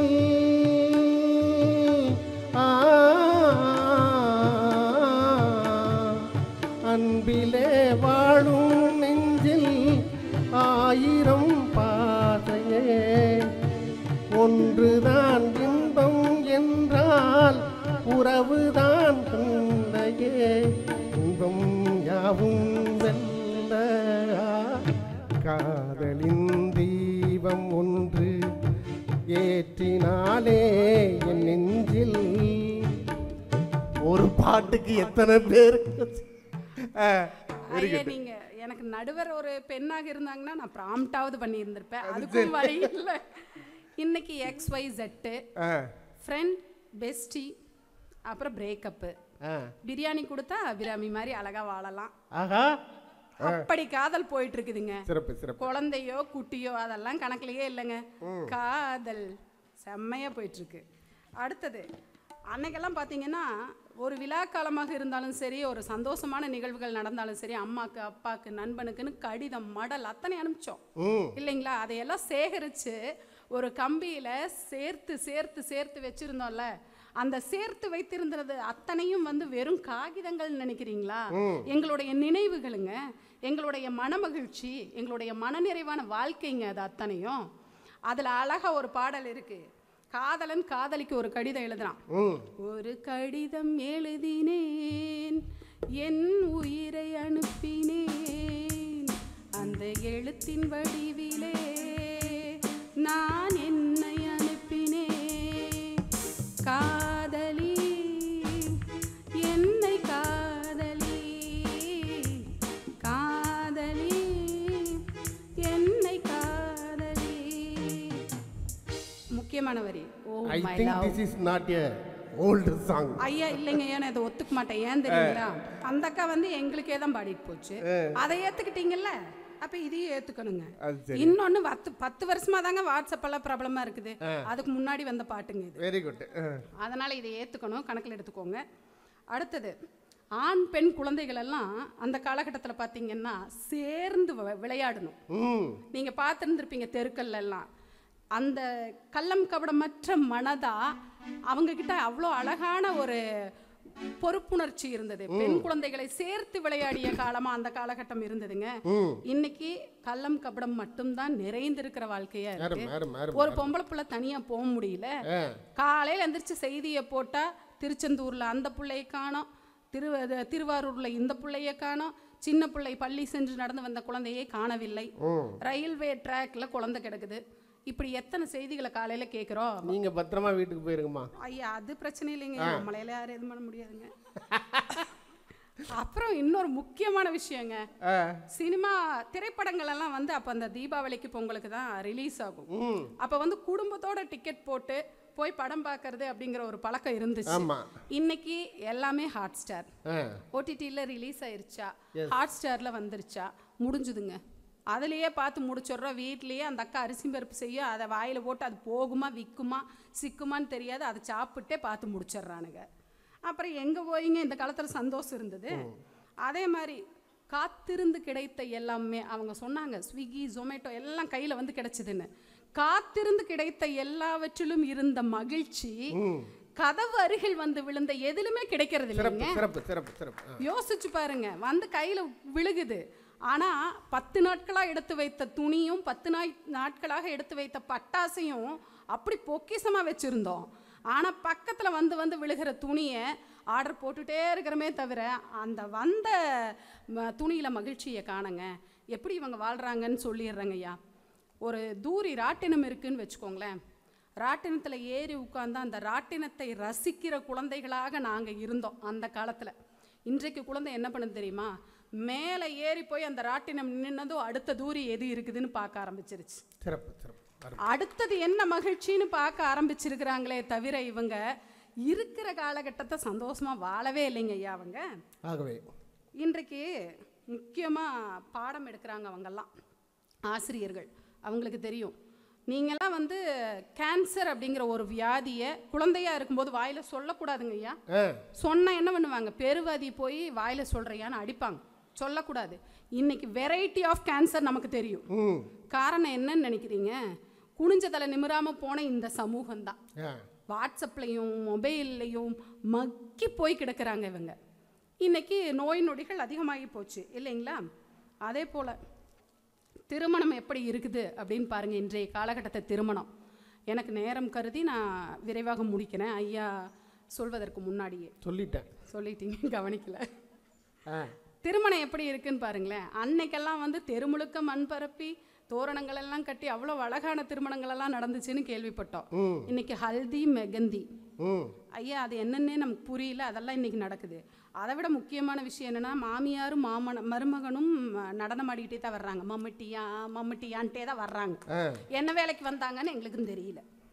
அதே மாதிரி நீங்க யோசிச்சு பாருங்க, ஒரே ஒரு தெருவில் ஒரே ஒரு வீட்டில் வீடு ஒரு தொலைக்காட்சி இருந்துச்சு. நீங்க அவங்க வந்து திருமணத்தை பத்தியே பேசுனதுனால அதுல இருந்து நீங்க இன்னும் வெளியே வரல. தொலைக்காட்சி ஒரே ஒரு வீட்டில் இருக்கும். போய் ஆணு உட்காந்து பார்ப்போம். ஒளியும் சித்திரகார். ஹிந்தியில ஒன்றும் தெரியாது, அது பாட்டுக்கு பாடும், ஆனால் கேட்போம். அவ்வளோ மகிழ்ச்சியாக இருந்தாங்க. இன்னைக்கு எல்லாத்தையும் தொலைச்சிட்டு நிற்கிறோம் இல்லையா? நம்ம இன்னைக்கு வந்து 80s கடை 70s கடை அப்படின்னு கடைகளை போட்டு அறிமுகப்படுத்திட்டு இருக்கோம் இவங்களுக்கெல்லாம். இந்த காலத்தில் உட்காந்துட்டு வாட்ஸ்அப் தான் சிறந்தது, வாட்ஸ்அப் காலம் தான் சிறந்ததுன்னு பேசிகிட்டு இருக்காங்க. இன்னைக்கு ஒரு பாப்புலர் வீடியோ, அதை மட்டும் சொல்லிட்டு நிறைவாக நான் வந்து இந்த காலம் எப்பேற்பட்டது அப்படிங்கிறத சொல்லி முடிக்கணும்னு நினைக்கிறேன். பாப்புலர் வீடியோ ஒன்று. ஒரு பையன் கையில் தண்ணி பேக்கெட் வச்சுருக்கான். சரி, தண்ணி பேக்கெட் எப்படி ஆடுதோ அது மாதிரி அந்த குழந்தை ஆடுது. 10 வயசு தான். அதனால நிற்கவே முடியல, அங்கே இங்கே விழுகுது. இப்படி ஒரு வீடியோ. அடுத்த ஒரு வீடியோ, ஸ்கூல் யூனிஃபார்மில் 2 பொண்ணுங்க பீர் பாட்டில் கையில் வச்சுட்டு நிற்கிற ஒரு வீடியோ. அத்தனை பேரண்ட்ஸும் பார்த்து கதி கலங்கி போயிருந்திருப்பாங்க. அடுத்த ஒரு வீடியோ, ஐயா வெட்டுனா ஜெயிலு, போனா ரயிலு, எடுத்தா பெயிலு அப்படின்னு சொன்ன ஒருத்தன் இன்னைக்கு அழகா கம்பியும் களியும் தின்னுட்டு உட்காந்துட்டு இருக்கிறான், கம்பியை நீட்டு இருக்கான் இல்லைங்களா? இன்றைய வாட்ஸ்அப் காலம் குழந்தைகளுக்கு கற்றுத்தந்தது அத்தனையுமே இன்றைய சூழலுக்கு வாழ்வதற்கான அல்லது இன்றைய சூழலை சமாளிப்பதற்கான வாழ்க்கை முறையே அல்ல. அவர்களுக்கு கற்றுக் கொடுத்த அத்தனையுமே பாழாய் போவதற்கான அத்தனை விஷயங்களையுமே கற்றுக் கொடுத்திருக்கிறார்கள். அன்றைய காலம் மகிழ்ச்சியும் மனநிறைவும் நிறைந்த காலமாக இருந்தது. கூட்டமாக குடும்பமாக அண்ணன் தம்பியோடு சேர்ந்து அழகாய் வாழ்ந்தோம். இன்றைய காலம் தனி குடித்தனங்களில் அப்பார்ட்மெண்ட்டுகளில் அம்மாவை மம்மி என்றும் டாடி என்றும் அழைத்து கொண்டு அப்படியே வாழ்க்கையை முடித்து செல்கிறோம் என்பதை தெரிவித்து நல்லதொரு வாய்ப்பிற்கும் வாய்மொழி கேட்டமைக்கும் நன்றி பாராட்டி அமைகிறேன். நன்றி, வணக்கம். கன்னி தமிழ் தந்ததொரு திருவாசகம், கல்லை கனியாக்கும் உந்தன் ஒரு வாசகம், உண்டென்று சொல்வதும் தன் கண்ணல்லவா, வண்ண கண்ணல்லவா, இல்லை என்று சொல்வதும் தன் இடையல்லவா, மின்னல் இடையல்லவா.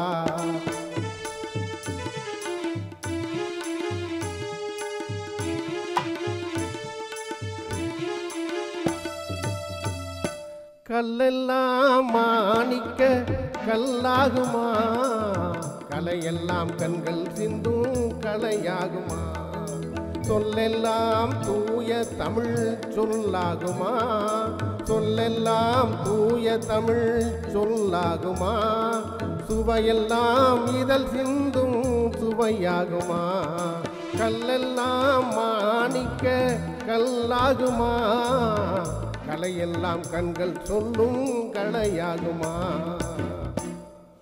பேராசிரியர் அனுராதா அவங்க சொன்ன அந்த கருத்துக்கள் இன்றைக்கு சமூகம் பார்த்து கொண்டிருக்கிற விஷயம்.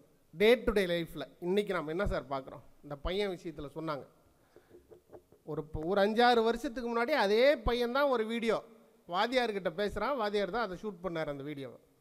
அதே பையன் 5 வருஷம்தான் இப்போ ஜெயிலில் இருக்கான். 2 பெண் குழந்தைகள் இன்ஸ்டாகிராமில் வந்து 2 கையில் 2 பீர் பாட்டில் வச்சுட்டு வேகமாக நடந்து வந்து நடனம் ஆடுற மாதிரி இது மாதிரி வீடியோக்கள் தினந்தோறும். இன்றைக்கி இந்த வாட்ஸ்அப் என்பதும் தொழில்நுட்பம் என்பதும் சமூகத்தினுடைய போக்கை எப்படி திசை மாற்றி இருக்கிறதுன்னு தான் அவங்க சொன்னாங்க. அன்னைக்கு இன்லேண்ட் கவர்னு ஒன்று இருந்துச்சு. இங்கே இருக்க எல்லாருக்கும் தெரியும். எல்லாருமே ஒரு 40 வயசுக்கு மேலே உள்ளவங்க. இன்லேண்ட் கவர்னு ஒன்று இருக்கும்.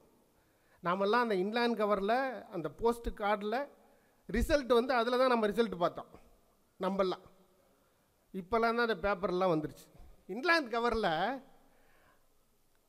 லெட்டரை எழுதணும். நான் சொல்கிற காலம் ஒரு 40 வருஷம் முன்னாடிங்க. எனக்கு இப்போ 50 வயசு.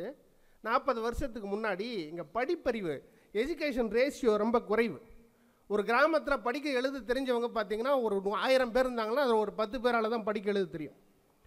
ஒரு இன்லேண்ட் கவரை எழுதி கொடுப்பதற்கு ஒரு பையன் வெளியூரில் இருக்கான், ஒரு அம்மா இங்கே கோயம்புத்தூரில் இருக்காங்க. இந்த கோவை மாவட்டத்தில் இங்கே பக்கத்தில் இருக்கிற கிணத்துக்கடவுன்னு ஒரு கிராமம், ஒரு சின்ன ஊர். அந்த ஊரில் இருக்கிற தாய் சென்னையில் இருக்கிற பையனுக்கு ஒரு கடிதம் எழுதணும்னா அந்த இன்லேண்ட் கவரை கடையில் போய் 50 காசு கொடுத்து வாங்கிட்டு வந்து 4 மணி நேரம் போராடணுங்க. எழுதி கொடுக்க ஒரு பையன் கிடைக்க மாட்டான், ஒரு ஆள் கிடைக்க மாட்டான். கிடைக்கிறவனுக்கு எழுதுறதுக்கு நேரம் இருக்காது. சில பேருக்கு எழுதி கொடுக்குறதுல இவங்களுக்கு வந்து திருப்தி இருக்காது. அவன் எதாவது எழுதுறானா, சரியாக எழுதுறானான்னு இந்த அம்மாவுக்கு பதட்டமாயிரும். அந்த பையன் அந்த குறிப்பிட்ட நாளில் அந்த இன்லேண்ட் கவர் வரலன்னா தன் தாயிடமிருந்து ஒரு கடிதம் வரவில்லையே என்கின்ற ஏக்கத்தினுடைய உச்சத்துக்கு போயிடுவான். சார், ஃபோன் இல்லாத காலம் இல்லையா? வண்ணதாசன் ஒரு கவிதை சொல்கிறாரு. அந்த பையன் சொல்கிறானா, அம்மா கடுதாசி எழுதுவதற்கு ஆள் தேடி கிடைக்கவில்லையா? அம்மா கடுதாசி எழுதுவதற்கு ஆள் தேடி கிடைக்கவில்லையா? வெறும் கடிதத்தை மட்டும் அனுப்பிவை. எதுவுமே இல்லாத அந்த பக்கத்தில் எல்லாமுமாய் நீ இருக்கிறாய் என்பதை நான் தெரிந்து கொள்வேன். வெறும் கவரை மட்டும் போட்டு விட, அதில் எதுவுமே இல்லைன்னாலும் பரவாயில்ல. விரித்து படித்தேன்னா படிக்கிறதுக்கு அதில் ஒன்றும் இல்லைன்னா கூட உன் பேரன்பு முழுக்க இருக்கிறது என்பதை என்னால் புரிந்து கொள்ள முடியும். இது வந்து ஒரு 30 வருஷம் முன்னாடி வண்ணதாசன் எழுதினது. இன்றைக்கு இருக்கிற சமூகத்தில் பிள்ளைகளுக்கும் தாய்க்கும் இருக்கிற பேரன்பும் உறவும் பரிச்சயமும் பண்பும் பாசமும் கூட அந்த அளவுக்கு இருக்கா இல்லையான்றது கொஞ்சம் சந்தேகமான நிலைமைக்கு வந்துட்டோம். நிலைமைகள் மாறி போச்சலங்க. திட்டி திட்டி பேசினாலும் வட்டிலில் சோறு வைப்பா, ஒட்டி போன உடம்புனாலும் உசுர விட்டு பாசம் வைப்பா. தின்ன வாயில் திட்டினாலும் என்னையவ நொந்ததில்லை, கந்தல் துணி கட்டினாலும் கண்களங்க பார்த்ததில்லை. பொண்ணை கேட்கும் வாயில் சேலை கேட்டாத்தா, நூலை கூட நானும் உனக்கு வாங்கி தந்ததில்லை அடியாத்தா.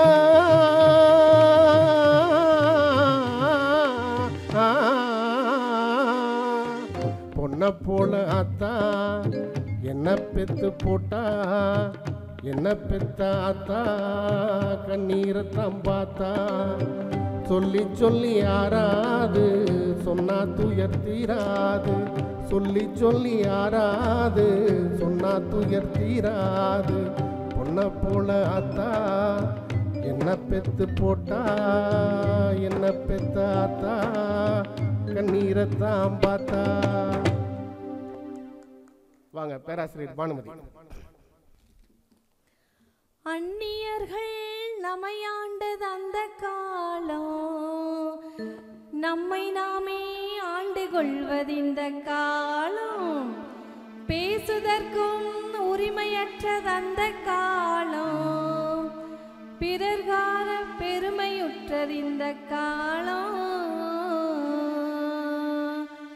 மனுஷன் ஏச்சு பொழைச்சது அந்த காலம், அது அந்த காலம். மடமை நோங்கிப்பது உடுமை காண்பது இந்த காலம், ஆமா இந்த காலம். நினைச்சதையெல்லாம் எழுதி வச்சது அந்த காலம், அது அந்த காலம். எதையோ நேரில் பார்த்து நிச்சயிப்பது இந்த காலம், ஆமா இந்த காலம். மனுஷன் ஏச்சு பொழைச்சது அந்த காலம், அது அந்த காலம். மடமை நீங்கி புது உடைமை கோருவது இந்த காலம், ஆமா இந்த காலம். மழை வருமின்றி மந்திரம் ஜபிச்சது அந்த காலம், அது அந்த காலம். மழையை பொழிய வைக்கவே எந்திரம் வந்தது இந்த காலம், நல்லா இருக்கீங்களா? ரொம்ப சந்தோஷமாக இருக்கிறீங்கன்னு நினைக்கிறேன். ஏன்னா எல்லா முகத்துலேயும் ரொம்ப சிரிப்பு மயமாக தான் இருக்குது. எனக்கு முன்னாடி பேசிட்டு போனவங்க சொன்னாங்க, பிச்சைக்காரனே வந்து கூகுள் பே பிச்சைக்காரனே கூகுள் பே பண்ணுற அளவுக்கு நாங்கள் அவங்கள வளர்த்து விட்டுருக்கிறது பெருமைப்பட வேண்டிய விஷயம் தானுங்க. காதல் கசக்குதையான்னு சொன்னாங்க. காதல் வர வர கசக்குதுன்னு பாடினது 25 வருஷத்துக்கு முன்னாடிங்க. அதை உங்களுக்கு ஞாபகப்படுத்தணும்னு நினைக்கிறேன். அடுத்தது தீபாவளிக்கு பொங்கலுக்கு அவங்க அம்மாங்கெல்லாம் முறுக்கு சுட்டு இவங்க எடுத்து சாப்பிட்டாங்களாம். இவங்க எத்தனை தீபாவளிக்கு பொங்கலுக்கு முறுக்கு சுட்டுருக்குறாங்கன்னு சொல்ல முடியுங்களா? ஏதோ ஒரு தீபாவளிக்காவது முறுக்கு சுட்டுருக்குறீங்களா? ஒரு முறுக்கு சுட்டுருக்குறீங்களா வடை சட்டி வச்சுன்னு நான் கேட்குறேன். அடுத்து ஃபோன் நம்ம எல்லாத்துக்கிட்டே முக்கியமாக எதிரணிகிட்ட அவங்ககிட்ட smart phone, 2 computer, laptop, smart watch, smart phone இப்படி நிறைய வச்சுக்கிட்டு மனநிறைவே இல்லைன்னு வாய் கூசாமல் பொய் சொல்ல வந்திருக்காங்க நடுவர் ஐயா. எங்கும் செல்ஃபோன், எதிலும் செல்ஃபோன். இப்போ எல்லாத்துக்கும் ஒரு சின்ன போட்டி வைக்கிறோன்னு வைங்க. உங்கள் கையில் பையில் தொந்தரவாக நினைக்கிற செல்ஃபோனை இன்றைக்கி ஒரே நாள் மட்டும் வச்சுட்டு நாளைக்கு வந்து எடுத்துக்கிறோன்னு வைங்க. இங்கிருந்து அவினாஷ் ரோட்டுக்கு போகத்தான் முடியுமா, இல்லை வீட்டுக்கு போனால் தூக்கம்தான் வருமா, இல்லை நிம்மதி தான் இருக்குமான்னு நான் உங்களை எல்லாத்தையும் கேட்குறேன். இன்றைக்கி பல்லில்லாத கிழவி கூட செல்லெல்லாம் இருக்கிறதே இல்லைங்க. அப்போ சொல்கிறாங்க, கடல்கோளால் எத்தனையோ தமிழ் நூல்களும் அரிச்சுவடிகளும் வந்து அழிஞ்சு போச்சுன்னு. அன்னைக்கு மட்டும் இத்தனை வசதிகள் இருந்திருந்தா நாங்கள் அத்தனையும் அழகாக ஒரு பென்ட்ரைவ்லையோ கம்ப்யூட்டர்லேயே போட்டு சேவ் பண்ணி வச்சுருந்துருப்போம்ல. பஸ்ஸு எப்பாவது ஒரு டைம் வரும், பார்க்குறதே ரொம்ப அரிதாக இருக்கும். அப்படியே தப்பு தவறி ஏதாவது ஒரு வீட்டுக்கு வழி கேட்டால் நேராக இப்படியே இந்த பக்கம் கை போய் அப்படி வலது பக்கம் போய் அப்படியே அங்கே ஒரு அரச மரம் இருக்கும், அங்கே ஒரு முட்டு சந்து இருக்கும், அங்கே ஒரு பாட்டி வடை சுட்டுருப்பாங்க, அவங்ககிட்ட போய் கேளுங்க வழி கரெக்டாக சொல்லுவாங்கன்னு சொல்கிறாங்க. ஆனால் இன்றைக்கி நாங்கள் கூகுள் மேப் மூலமாக அடுத்த கிரகத்துக்கு எப்படி போகிறதுன்னு நாங்கள் இன்றைக்கி ரூட் போட்டிருக்கோம் நடுவரையா. பட்டாளத்துக்கு அந்த காலத்துலலாம் போவாங்க, வெளிநாடு சம்பாதிக்கிறதுக்கும் போவாங்க. அப்படி பட்டாளத்துக்கு போன மாமன் சாப்பிட்டாரா தூங்கினாரா இல்லையான்னு சொல்லிட்டு நாங்கள் இன்றைக்கி அவங்கள தூங்க விடாமல் சாப்பிட்டீங்களா தூங்குனீங்களான்னு இன்றைக்கி நாங்கள் அழகாக வீடியோ காலில் முகத்தை பார்த்துக்கிட்டே பேசிகிட்டு இருக்கிறோம்ல. ஞாபகம் வருதே ஞாபகம் வருதே பொக்கிஷமாக நெஞ்சில் புதைந்த நினைவுகள் எல்லாம் ஞாபகம் வருதே. ஏதோ ஒன்றை தொலைத்தது போலே, ஏதோ மீண்டும் பிறந்தது போலே, தாயும் என்னை வளர்த்தது போலே, கண்களின் ஓரம் கண்ணீர் வருதே.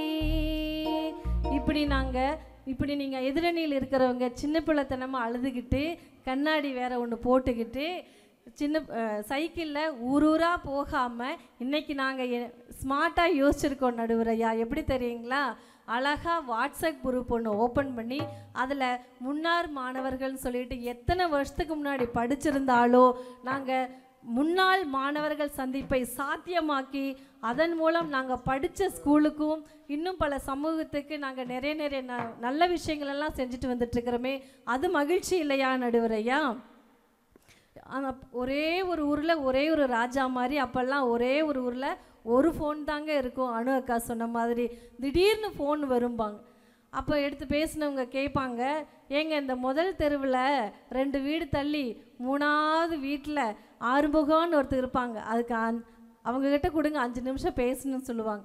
ஃபோன் எடுத்து பேசினவங்களுக்கு அதுக்கப்புறம் பேச்சு வருங்கிறீங்க.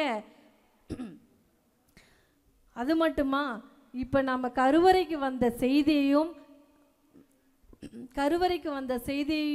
நம்ம கல்லறைக்கு போன செய்தியும் கூட கண்டம் விட்டு கண்டம் போனாலும் நாங்கள் இன்றைக்கி தெரிஞ்சுக்கிறது வாட்ஸ்அப் காலத்தில் தாங்க. அது மட்டுமா, நெல்லு குத்த மாவரைக்க நீரரைக்க மிஷினு, அள்ளும் பகலும் ஆக்கி எடுக்க அதுக்கு ஒரு மிஷினு, கொல்லப்புறத்தில் கொலா வைக்கணும் குளிர் மிஷினு கூட வைக்கணும், பள்ளிக்கூடத்துக்கு பிள்ளைங்க போகாமல் பாடம் முடிக்க மிஷின் வைக்கணும். முடிஞ்சு நான் கேட்கணுமா? பள்ளிக்கூடத்துக்கு பிள்ளைங்க போகாம பாடம் படிக்க கருவி வைக்கணும். முடியுதாமா? உன்னை மறந்துட்டேன். என்னது? பட்டனை தட்டி விட்டா 2 தட்டில இட்லிலையும் காப்பி நம்ம பக்கத்தில் வந்துடணும். வந்துருச்சுல்ல, இன்னைக்கு ஒரு பட்டனை தட்டுனா சூடா ஃபில்டர் காப்பியும் 2 இட்லியும் வந்துருச்சுல்ல நடுவரையா. அந்த காலத்துல இவங்கெல்லாம் ரொம்ப பழமை மாறாம இருந்தாங்கன்னு சொல்றாங்க. சிறப்பு சிறப்பு சிறப்பு. அப்படி பார்த்தா அவங்க கட்ட வண்டியில தானே இந்த ஒடிஷா வளாகத்துக்கு வந்திருக்கணும். பார்த்தா கார்ல எல்லாம் வந்திருக்காங்க. இன்னொன்னு சொன்னாங்க, குனிஞ்ச தலை நிமிராம பொம்பளைங்களை நடந்தாங்களாம். இப்ப பொம்பளைங்க மட்டும் இல்ல, நாங்க எல்லாருமே குனிஞ்ச தலை நிமிரதே கிடையாது மொபைலை வச்சுட்டு. இதுக்கு என்ன சொல்றீங்க? நாங்க பழமை மாறாம தானே இருக்கோம். குனிஞ்சிருந்தாலும் முதல்ல அது பொம்பளையான்னு தெரியல.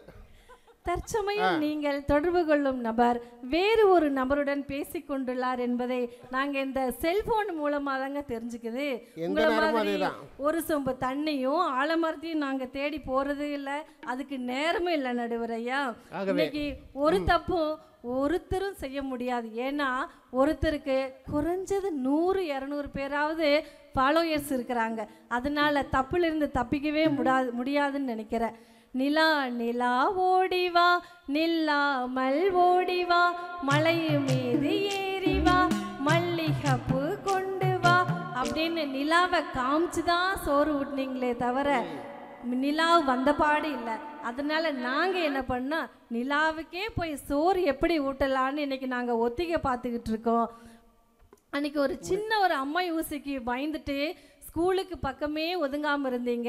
இன்னைக்கு ஊசி சைஸில் இருக்கிறதுகெல்லாம் இன்னைக்கு தமா துண்டெல்லாம் அழுகாமல் ஸ்கூலுக்கு போகுதுங்கள நடுவுரையா. ஒரு குடம் தண்ணி எடுக்கிறதுக்கு 1 மைல் தூரம் நடந்தது மகிழ்ச்சியா, இல்லை நாம் எல்லா ரூம்லேயும் குழாய் திறந்தோடனே தண்ணி வருது அது மகிழ்ச்சியா? அடுப்போதும் பெண்களுக்கு படிப்பு எதற்குன்னு எங்களை வீட்டுக்குள்ளேயே பூட்டி வச்சிங்க. இன்னைக்கு மேடையில் எத்தனை பெண்கள் நாங்கள் அத்தனை பூட்டையும் உடைச்சிட்டு இன்னைக்கு தைரியமாக பேசுகிறோன்னா அது இந்த காலம்தான், அதுவும் வாட்ஸ்அப் காலம்தான். கடைசியாக ஒரு விஷயத்தை சொல்லி முடிச்சுக்கிறேங்க. நாம் அறியாமையில் இருந்தது அந்த காலம், அணுவையும் பிளக்கும் அறிவு வந்தது இந்த காலம். இதுவே நமக்கெல்லாம் பொற்காலம். இதை ஏற்றுக்கொண்டால் நமக்கெல்லாம் உண்டு எதிர்காலம் என்று சொல்லி வாய்ப்புக்கு நன்றி கூறி அமர்கிறேன். நன்றி, வணக்கம். இந்த காலச்சக்கரம் அறிவியலோ தொழில்நுட்பமோ எதுவோ ஒரு வாழ்வியலை எந்த நிலையிலிருந்து எங்கே கொண்டு விட்டுருக்குங்க. அவங்க சொன்ன விஷயத்தில் ஒரு விஷயம் நல்லா பாருங்களேன். ஒரு 25 வருஷம் முன்னாடி இது மாதிரி ஒரு அரங்கம், ஒரு நிகழ்ச்சி, ஒரு மேடைனா முதல்ல ஒரு பெண் மேலே உட்காரதுக்கான வாய்ப்பு 25 வருஷம் முன்னாடி இல்லைங்க, வாய்ப்பே இல்லை. ஆனால் இங்கே ஒரு இவ்வளோ பெரிய அரங்கத்தில் 5 பேர் பெண்கள், நானும் சகோதரர் பாக்கியராஜ் மட்டும்தான் 2 பேர் ஆண்கள். அவங்கள கணக்கில் செஞ்சு போகுது. நீங்கள் வேற. தெற்கு மதுரையும் கற்புச்சூடற்பட்டு வெந்ததும் பெண்ணாலே, அந்த விளையாட்டு சிறுபிள்ளை வீர சிவாஜியை ஆனதும் பெண்ணாலே, நில் என்று சொன்னதும் சொல் என்ற சூரியன் நின்றதும் பெண்ணாலே, அந்த தாலி கயிற்றுக்கு பாச கயிறொன்று போட்டதும் பெண்ணாலே, இந்தியா தங்க பதக்கம் ஜெயிச்சதெல்லாம் பெண்ணாலே, இந்தியா தங்க பதக்கம் ஜெயிச்சதெல்லாம் பெண்ணாலே, இதைவிட பாட்டில் சொல்ல முடியாது என்னாலே, ஆவதும் பெண்ணாலே மனுஷன் அழிவதும் பெண்ணாலே, வாழ்வதும் பெண்ணாலே அவனே தாழ்வதும் பெண்ணாலே, ஆவதும் பெண்ணாலே மனுஷன் அழிவதும் பெண்ணாலே, வாழ்வதும் பெண்ணாலே அவனே தாழ்வதும் பெண்ணாலே. எங்க பெண்கள் கைத்தட்ட காணமே. வாங்கம்மா சார், வாங்கம்மான்னு உங்களையும் கூப்பிட்டேன் சார். வாங்க சார். பேராசிரியர் பாக்கியராஜ். நிலவை கேட்டு இரவு வருவதில்லை, நிலவை கேட்டு இரவு வருவதில்லை, நிலத்தை கேட்டு மழை வருவதில்லை, இலையை கேட்டு காய் வருவதில்லை. இங்கு நான் எதையும் கேட்டு வரவில்லை, உங்கள் அனைவரின் அன்பையும் கேட்டு வந்திருக்கின்றேன். நடுவர்களே, முதல்ல அந்த அம்மா எலெக்ஷன் நிற்க போறாரு வந்தாங்க, பேபி அம்மா வந்தாங்க, அருமையா பொண்ணு பார்த்தா பாட சொல்றாங்க. இப்போ நீங்க என்ன பண்ணிட்டு இருக்கீங்க? மலையூரு நாட்டாம மனச காட்டு பூட்டாம உன்னை போல யாரும் இல்ல மாமா. மலையூரு நாட்டாம மனச காட்டு பூட்டாம உன்னை போல யாரும் இல்ல மாமா. நான் வேட்டையாடத்தானே ஒரு வேலை கொண்டு போறேன், அடி பூ பறிக்க தேன் எடுக்க பொழுது இல்ல போடி. தொட்டதெல்லாம் தூள் பறக்கும் மம்பட்டியாட மம்பட்டியா, தொட்டதெல்லாம் பூ பறக்கும் மம்பட்டியாட மம்பட்டியா. இதுல என்ன ஒரு கொடுமைன்னு கேளுங்க. முதல்ல ஆடி வர்றது பொண்ணோட பாட்டி, ரெண்டாவது ஆடி வர்றது பொண்ணோட அம்மா, மூணாவது தான் பொண்ணை பார்க்குறோம். அந்த பொண்ணு தலைகளை உருண்டு ஆடிட்டு இருக்கு. நம்மளால அங்கேயே ஐயோ நம்ம வாழ்க்கை என்னவோ. இதை வந்து கேட்டாக்கா பொண்ணை பாட சொல்றாங்களா? இந்த பானுமதி பானு வந்து 3 பேருக்கும் சார் 3 பேருக்கும் ஒரே மேக்கப்பு, 3 பேருக்கும் ஒரே கலர்ல ட்ரெஸ் இருக்கிறதுனால மாப்பிள்ளைக்கு சில நேரத்தில் கன்ஃபியூஸ் ஆகி 3ல எது வந்து கல்யாண பொண்ணுன்ற குழப்பம் வந்துடுது. இதுல மிக்ஸி இருக்கு, கிரைண்டர் இருக்கு. வர்றப்பெல்லாம் சிம்ரன் மாதிரி தாங்க நடுவர்களே வர்றாங்க. இப்ப பாருங்க எல்லாம் சிண்டெக்ஸ் டேங்க் மாதிரி ஆயிட்டாங்க.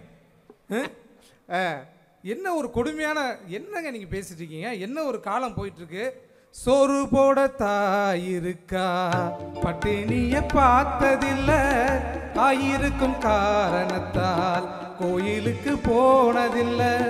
சோறு போட தாயிருக்கா, பட்டினிய பார்த்ததில்ல, தாயிருக்கும் காரணத்தால் கோயிலுக்கு போனதில்ல.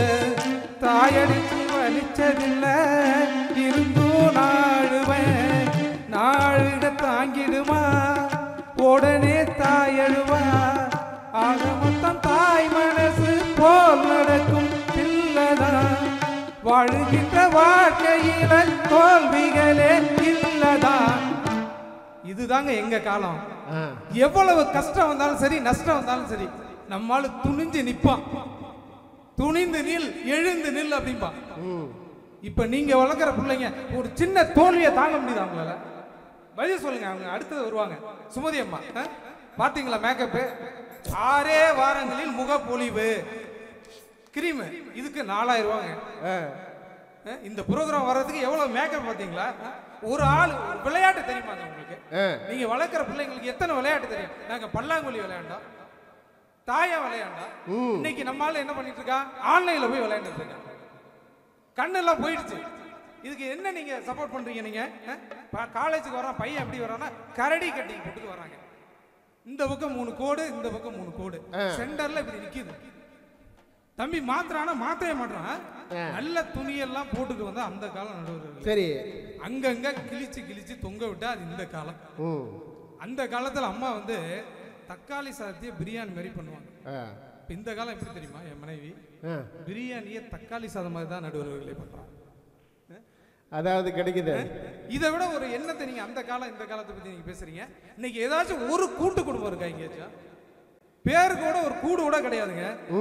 அப்ப என்ன ஆத்தா என்ன ஒப்புக்கு தானடி, பாராங்கல்ல பெத்து புத்தா பாசம் ஏதடி, பெத்த புள்ள தந்த பணம் உப்புக்கு ஆகுமா, தாய்ப்பாலுக்கு கணக்கு போட்டா தாலி மிஞ்சுமா, வயக்கட்டி வளர்த்த புள்ள மல்லு கட்டி நிக்குதடி, வாங்கி தந்தல் காசுக்கெல்லாம் வட்டி கட்ட சொல்லுதடி, கோடு ஒண்ணு கிளிக்க வச்சு கும்மி அடிக்குது அம்மாடி.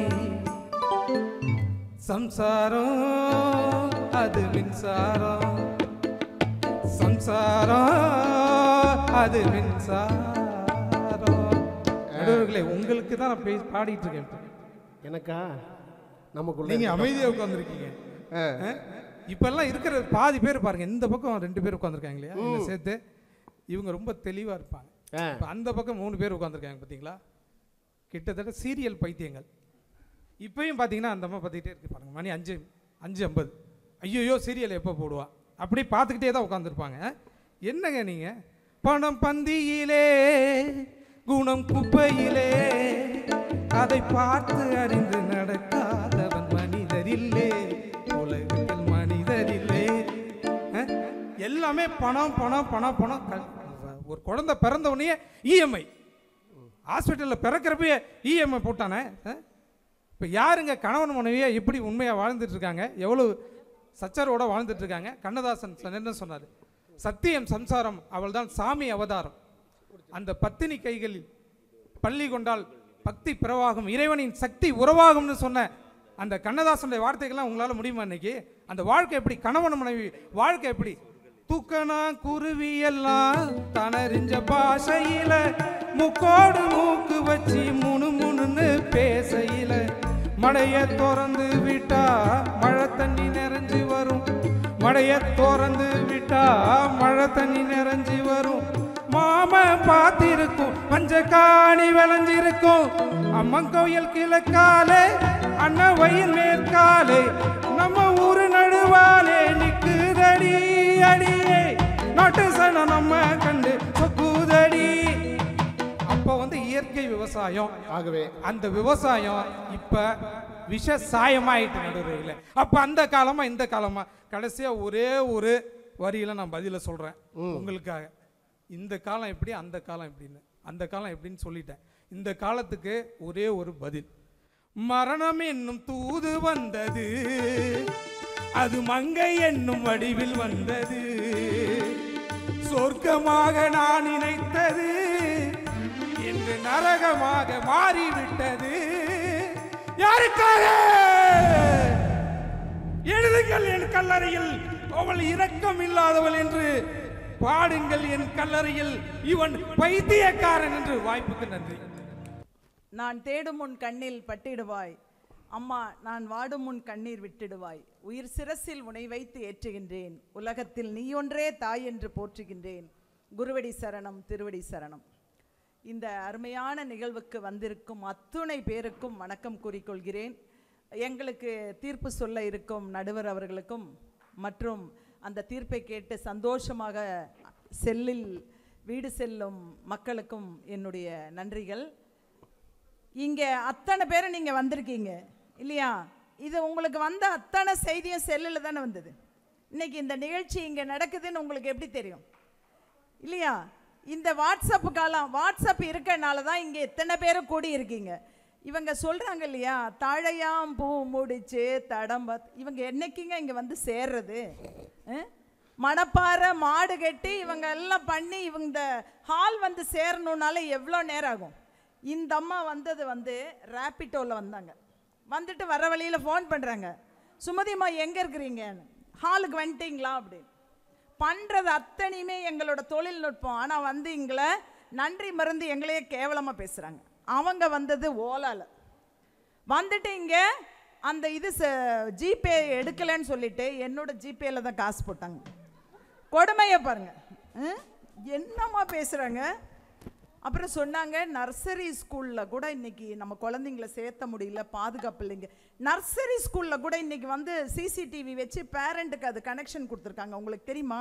எங்களுடைய பேரன் வந்து கிளாஸில் என்னென்ன பண்ணுறான்னு அந்த 2.5 வயசு குழந்தைக்கு கூட இன்றைக்கி நம்ம கண்காணிக்கிற அளவுக்கு விஞ்ஞானம் வளர்ந்துருச்சுங்க. நீங்கள் இனிமே நான் கேட்குறேன், நாங்கள் வந்து ட்ரெஸ்ஸை அப்படி போட்டு வந்தோம் இப்படி போட்டு வந்தோம், அதெல்லாம் ஏர் கண்டிஷன் ட்ரெஸ் உங்களுக்கு தெரியாது. நாங்கள் இயற்கையாக காற்று வாங்கிட்டு நடக்கிறோங்க. ஆமாங்கய்யா.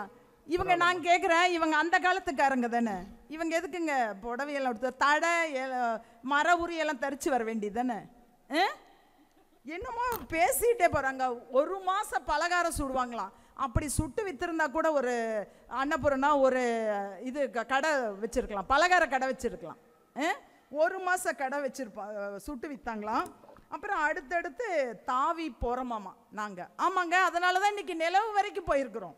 அப்படியே உங்களை மாதிரி யோசிக்காமல் உட்காந்துருந்தா அங்கேயே தான் உட்காந்துருப்போம் இல்லைங்களா? அப்புறம் பாலியல் கொடுமையெல்லாம் நிறைய நடக்குது, அதில் பார்க்குறேன். அதையெல்லாம் வெளியில் சொல்கிறது யார்? அத்தனை பாயிண்ட்ஸும் எங்களோட வாட்ஸ்அப்லேருந்து எடுத்திருக்காங்க, ஆன்லைன்லேருந்து எடுத்துகிட்டு வந்து தான் பேசுகிறாங்க. அப்போ இந்த செய்தியெல்லாம் எப்படி இவங்களுக்கு தெரியுது? அத்தனை இவங்க காலத்துக்காரங்க தாங்க பண்ணுற அட்டகாசமெல்லாம். எங்களுக்கெல்லாம் சுதந்திரம் வாங்கி தந்தவங்க உங்களுக்கெல்லாம் யாரை தெரியும்? காந்தி, நேரு, காமராஜ், பாரதியார், இவங்களெல்லாம் தெரியும். ஆனால் எங்களுக்கு அவங்கெல்லாம் இல்லைங்க. Ola, Google Pay, GPay, Swiggy இவங்கெல்லாம் தான். இப்போ மத்தியானம் கூட சொன்னாங்க, இவங்க காலையில் ஒரு ப்ரோக்ராம் போயிட்டு மத்தியானம் வந்துட்டேன், இன்றைக்கி சமைக்கவே இல்லை, அவங்கள வந்து ஸ்விக்கியில் ஆர்டர் பண்ணி சாப்பிட்டுக்கு சொன்னேன்னு சொல்லி பண்ணுறது அத்தனையும் எங்களுடைய சலுகையை பயன்படுத்திட்டு இப்படி பேசுகிறாரு. அப்புறம் அவர் வந்தார், கடைசியாக வந்தார் இல்லையா, நாங்கள் வந்து இதெல்லாம் பார்த்து தான் எங்களுக்கெல்லாம் கண்ணு போச்சு. இவர் எதுக்குங்க கண்ணாடி போட்டிருக்காரு? ஸ்டைலுக்கா? யோசிச்சு பாருங்க. அப்புறம் அம்மா ஆடிட்டு வராங்களாம், பொண்ணு ஆடிட்டு வராங்களாம், பாட்டி ஆடிட்டு வராங்களாம். என்னைக்கும் ஒரு நாள் சேர்த்து வச்ச ஆசைங்க எங்களுக்கு இருக்காதா சொல்லுங்க? அப்ப அவங்களுக்கு யாருங்க வாய்ப்பு கொடுத்தா? எங்க காலம் தாங்க வாய்ப்பு கொடுத்துச்சு. அதை ஏங்க மறக்க மாட்டேங்கிறாங்க? நம்ம அக்கா சந்தோஷமா ஆடிட்டு வராங்க, நம்ம தங்கச்சி ஆடிட்டு வராங்கன்னு சந்தோஷப்படுங்க. அப்புறம் மேக்கப்புக்கு வந்து 4000 ரூபாய் செலவாகுதாம்மா. ஒரு மாதத்துக்கோ வருஷத்துக்கோ அரசாங்கத்துக்கு 8000 கோடி வருமானம் வருது. உங்களால் தானே சார்? நாங்கள் கேட்குறோமா? 4000 ரூபா செலவாகிறத பற்றி பேசிகிட்டு இருக்கீங்களே. கடைசியாக அவர் ஒத்துக்கிட்டாருங்க. பழைய காலத்துக்காரங்க தானே, பொய் சொல்ல மாட்டாங்க. என்ன சொன்னார்? மரணம் என்னும் தூது வந்தது, அது மங்கை என்னும் வடிவில் வந்தது, சொர்க்கமாக நான் நினைத்தது இன்று நரகமாக மாறிவிட்டது, எழுதுங்கள் என் கல்லறையில் அவள் இரக்கம் இல்லாதவள் என்று, பாடுங்கள் என் கல்லறையில் நான் பைத்தியக்காரன் என்று. ஒத்துக்கிட்டார் பார்த்தீங்களா? அதனால பாவம் அவர் பேச்செல்லாம் பெருசா எடுத்துக்காதீங்க. அதனால இந்த நல்ல வாய்ப்பிற்கு நன்றி கூறி, இந்த வாட்ஸ்அப் காலமே ஒரு நேரம் வாட்ஸ்அப் இல்லைன்னா நம்மளை யோசிச்சு பாருங்க, எத்தனையோ பேருடைய தனிமையை அது கரைத்திருக்கிறது. எத்தனையோ 96ன்னு ஒரு படம் இருந்து என்னைக்கோ காணாமல் போனவங்களெல்லாம் கண்டுபிடிச்சி கொண்டு வந்து நிறுத்துச்சுங்க. இன்னைக்கு வாட்ஸ்அப் மட்டும் இல்லைன்னா மனிதர்களுடைய வாழ்க்கை எல்லாமே வந்து மரணித்து போய்விடும். அந்தளவுக்கு அதனோட நல்லதை மட்டும் எடுத்துக்கோங்க. ஏன் நீங்கள் கெட்டதை எடுக்கிறீங்க? நல்ல விஷயங்கள் எத்தனையோ விஷயங்கள் இருக்குது. ஆனால் நடுவர் வந்து தீர்ப்பு சொல்கிறதுக்காக மணித்துளிகளை குறைத்து கொடுத்ததால் நிச்சயமாக தீர்ப்பை எங்களுக்கு வழங்குவார் என்று கூறி, அப்படி வழங்கவில்லை என்றால் நான் மேல்முறையீடு செய்வேன் வாட்ஸ்அப் மூலமாக. ஏன்னா முதல்வர் அவர்களே எங்கள் இதில் தான் இருக்காங்க, முதல்வரே எங்கள் அணியில் தான் இருக்காங்க. அதனால் தீர்ப்பை நிச்சயமாக அவர் எங்களுக்கு வழங்க வேண்டும் என்று கூறிக்கொண்டு இந்த நல்ல வாய்ப்புக்கு நன்றி கூறி விடைபெறுகிறேன். நன்றி, வணக்கம். அன்பிற்கினிய பெருமக்களே, ஒவ்வொரு முறையும் எனக்கு இதே மாதிரி தான் சூழ்நிலை அமையுது. ஆரம்பிக்கும் போது நல்லாயிருக்கும், சரி அவங்கெல்லாம் பேசி முடிச்சப்பறம் ஒரு ஃபார்மு கொண்டு வரலான்னா டைம் இல்லாமல் போயிடுது. சார் எக்ஸாக்ட்லி 5 minutes, 5 நிமிஷம் முடிச்சிடறேன். 5 நிமிஷம் ஒரு மாதிரியாக ஃபார்ம் ஆகி கொண்டு வர நேரத்துக்கு முடிக்கலான்னும் போது சங்கடம் ஆகிடுது. சரி பரவாயில்ல, தீர்ப்புக்கு ரொம்ப நேரம் போகல. நீங்கள் உங்களுடைய சோசியல் மீடியா எல்லாத்துலேயுமே கலையமுதன் துரைசாமின்னு என்னோடய பேர் போட்டிங்கன்னா இந்த மாதிரி நிறைய வீடியோஸ் வரும், அதில் நிறைய தீர்ப்பு இருக்கும், பார்த்துக்குங்க. நன்றி வணக்கம் என்று சொல்லி முடிச்சிடலாமா? அப்படி முடிக்கக்கூடாதுல்ல. செய்தி என்னன்னாங்க, மகிழ்ச்சியும் மனநிறைவும் மிகுந்த ஒரு வாழ்க்கை வயல்வெளி காலத்தில், வாட்ஸ்அப் காலத்தில்.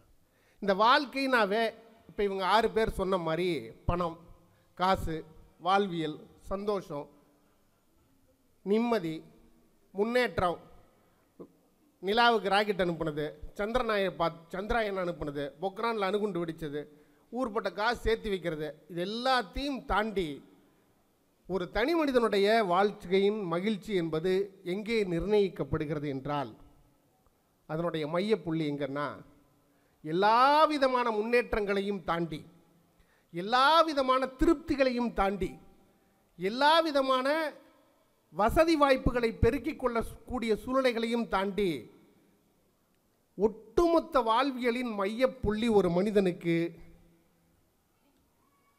எல்லாருக்கும், நீங்களாக இருந்தாலும் சரி நானாக இருந்தாலும் சரி, சென்டர் ஆஃப் பாயிண்ட், மையப்புள்ளி என்பது அவனுடைய குடும்பம் தான். அந்த குடும்பம் அமைதியாக இருக்குதா இல்லையான்றது தான் கேள்வி. இந்த குடும்பத்தில் கிடைத்திருக்கிற இல்லற நெறியின் பொருட்டு இணைந்திருக்கிற கணவனும் மனைவியும் அவர்கள் பெற்றிருக்கிற பிள்ளைகளோடு வாழுகின்ற இந்த வாழ்க்கையில் இன்றைக்கு நடைமுறை யதார்த்தத்தில் இருக்கிற வாழ்க்கை என்பது மகிழ்ச்சி கொடுக்கிறதா இல்லையா என்றால், வாலிபங்கள் ஓடும் வயதாக கூடும், ஆனாலும் அன்பு மாறாதது, மாலையிடம் சொந்தம், முடி போட்ட பந்தம், பிரிவென்னும் சொல்லே அறியாதது, அழகான மனைவி, அன்பான துணைவி அமைந்தாலே பேரின்பமே, மடி மீது துயில சரசங்கள் பயில மோகங்கள் ஆரம்பமே, நல்ல மனையாளி நேச தேசம் ஒரு கோடி, நெஞ்சம் எனும் வீணை பாடுமே தோடி, சந்தோஷ சாம்ராஜ்யமே. கல்யாண மாலை கொண்டாடும் பெண்ணே, என் பாட்டை கேளு உண்மைகள் சொன்னேன், சுதியோடு நயம் போலவே இணையாகும் துணையாகும் சம்சார சங்கீதமே. கல்யாண மாலை கொண்டாடும் பெண்ணே. இது இப்போ இந்த காலத்தில் வந்த ஒரு பாடல். பழைய காலத்தில் பாடணும்னு ஆரம்பித்தா அதுக்கு நேரம் பத்தாது. இப்படி இல்லறவியலுக்காக காட்டப்பட்ட அந்த நெறிகளை கடைபிடித்து இவங்க சொன்ன வாட்ஸ்அப் காலத்திற்கு எதிராக இவங்க சொன்ன குற்றச்சாட்டுக்கள் ஏராளம். ஏன்னா இவங்க சொன்ன காலத்தில் ஒட்டுமொத்தமாக தமிழ்நாட்டினுடைய மக்கள் தொகை என்னங்க? அவங்க சொன்ன வயல்வெளி காலத்தில் ஒட்டுமொத்த மக்கள் தொகை எவ்வளோ? 2.5 கோடி. இப்போ எவ்வளோ? 7.5 கோடி. நம்ம ஆள் கடுமையாக உழைச்சிருக்கான். இது 2.5 கோடி, இது 7.5 கோடி. 5 கோடி பேர் அதிகமாக வந்துட்டோம். 5 கோடி பேர் வெளியே சமுதாயத்தை உருவாக்குகிற கட்டமைப்புக்குள்ளே இருக்கும்போது நாம் எதிர்பார்க்கிற அறம், நாம் எதிர்பார்க்கிற வாழ்வியல், நாம் எதிர்பார்க்கிற சமூக அமைப்பு, நாம் எதிர்பார்க்கிற வெற்றி தோல்விகள், நாம் எதிர்பார்க்கிற குடும்ப கட்டமைப்பு, இதுவெல்லாம் இன்னமும் கூட நின்று நிலைத்து நிதானித்து அழிந்தொழிந்து போகாமல் இன்னமும் உயிர்ப்போடு இருக்கிறது என்பதே மிகப்பெரிய அதிசயங்க. அதுவே ஆச்சரியம். அன்பிற்கினிய பெருமக்களே, நான் தினந்தோறும் கோர்ட்டுக்கு போயிட்டு இருந்த வக்கீல் இன்னைக்கு கொஞ்சம் பிரபலமானதுனால தான் கோர்ட்டுக்கு போக முடியல.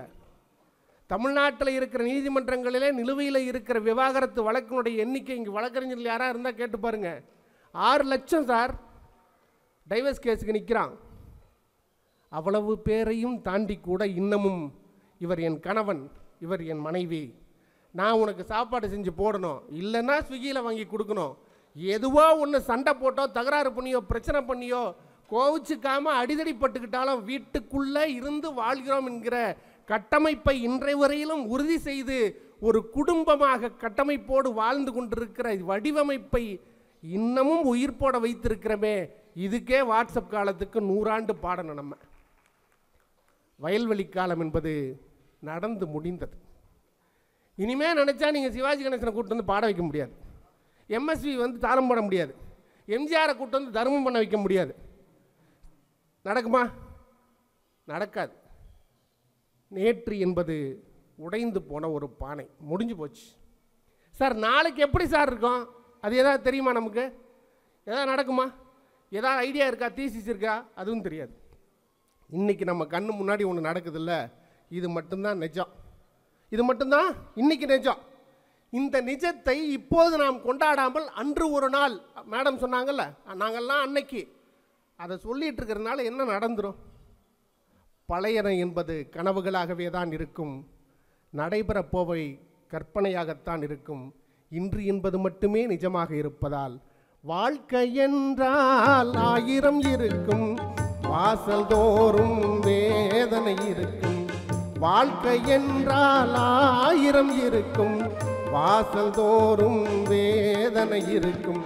வந்த துன்பம் எதுவென்றாலும் வாடி நின்றால் ஓடுவதில்லை, வாடி நின்றால் ஓடுவதில்லை. எதையும் தாங்கும் இதயம் இருந்தால் இறுதி வரைக்கும் அமைதி இருக்கும். அதுக்கு என்ன சார் பண்ணலாம்? எல்லாரும் பண்ணணும், எல்லாரும் மனசுலையும் எழுதிக்கணும். கண்ணதாசன் பைபிள் மாதிரி, குரான் மாதிரி, கீதை மாதிரி சொல்லியிருக்கார். உன் வாழ்க்கையில் என்ன வேணால் நடக்கட்டும் சார், நீ என்ன ஆகணும், அதுக்கு என்ன பண்ணணும்? ஏழை மனதை மாளிகையாக்கி இரவும் பகலும் காவியம் பாடி, ஏழை மனதை மாளிகையாக்கி இரவும் பகலும் காவியம் பாடி, நாளை பொழுதை இறைவனுக்கு அளித்து நடக்கும் வாழ்வில் அமைதியை தேடு, நடக்கும் வாழ்வில் அமைதியை தேடு. உனக்கும் கீழே உள்ளவர் கோடி, நினைத்து பார்த்து நிம்மதி நாடு. மயக்கமா கலக்கமா மனதிலே குழப்பமா, வாழ்க்கையில் நடுக்கமா. வாழ்க்கை என்றால் 1000 இருக்கும், வாசல் தோறும் வேதனை இருக்கும். வந்த துன்பம் எதுவென்றாலும் வாடி நின்றால் ஓடுவதில்லை. எதையும் தாங்கும் இதயம் இருந்தால் இறுதி வரைக்கும் அமைதி இருக்கும். ஏழை மனதை மாளிகையாக்கி இரவும் பகலும் காவியம் பாடி நாளை பொழுதை இறைவனுக்கு அளித்து நடக்கும் வாழ்வில் அமைதியை தேடினால் நடந்து முடிந்த வயல்வெளி காலத்தை பெருமையோடு மகிழ்ச்சியோடு நெகிழ்ச்சியோடு நினைத்து பார்க்க முடியும். நடந்து கொண்டிருக்கிற வாட்ஸ்அப் காலத்தை நம்பி கையில் பிடித்து கொண்டால்தான் எதிர்கால சந்ததியினருக்கு நம் சமூகத்தின் அடுத்த கட்டத்தை எடுத்து சென்று காட்ட முடியும். அடுத்த வாழ்வியலுக்கு என்ன என்பதை சொல்லிக் கொடுக்க முடியும். ஓடுகின்ற ஓட்டப்பந்தயத்திலே நாமும் ஒருவராக பங்கு பெற முடியும். இல்லை என்றால் இந்த மனித சமூகத்தினுடைய கட்டமைப்பில் இருந்து காணாமல் போய்விடுவோம் என்பதால் வேறு வழியே இல்லாமல் வாட்ஸ்அப் காலமே மகிழ்ச்சியும் மனநிறைவும் தந்தது தரக்கூடிய கால சூழ்நிலையில் இன்றைக்கு இருக்கிறது என்பதை தீர்ப்பாக சொல்லி, அற்புதமான இந்த சந்தர்ப்பத்தில் உங்களை எல்லாம் சந்திக்கிற நல்ல வாய்ப்பினை ஏற்படுத்தி கொடுத்த கோவை புத்தக திருவிழா கமிட்டியாருக்கு என் நெஞ்சம் இணைக்கிற வாழ்த்துக்களையும் வணக்கங்களையும் சொல்லி, பெற்ற தாய் மறந்தாலும் கற்ற நெஞ்சகம் கலை மறந்தாலும் கண்கள் என்று இமைப்பது மறந்தாலும் உத்த தேகத்தை உயிர் மறந்தாலும் உயிரைமேவிய உடல் மறந்தாலும் உனையென்று மறவேன் என் உயர்தனி தமிழை என்று அன்னை தமிழை மீண்டும் வணங்கி, மீண்டும் ஒரு நல்ல சந்தர்ப்பத்திலே உங்களை எல்லாம் சந்திக்கிற நல்ல வாய்ப்பு கிடைக்க எல்லாம் வல்ல இறைவனை வேண்டி விருப்பமில்லாமல் விடைபெறுகின்றேன். நன்றி, வணக்கம்.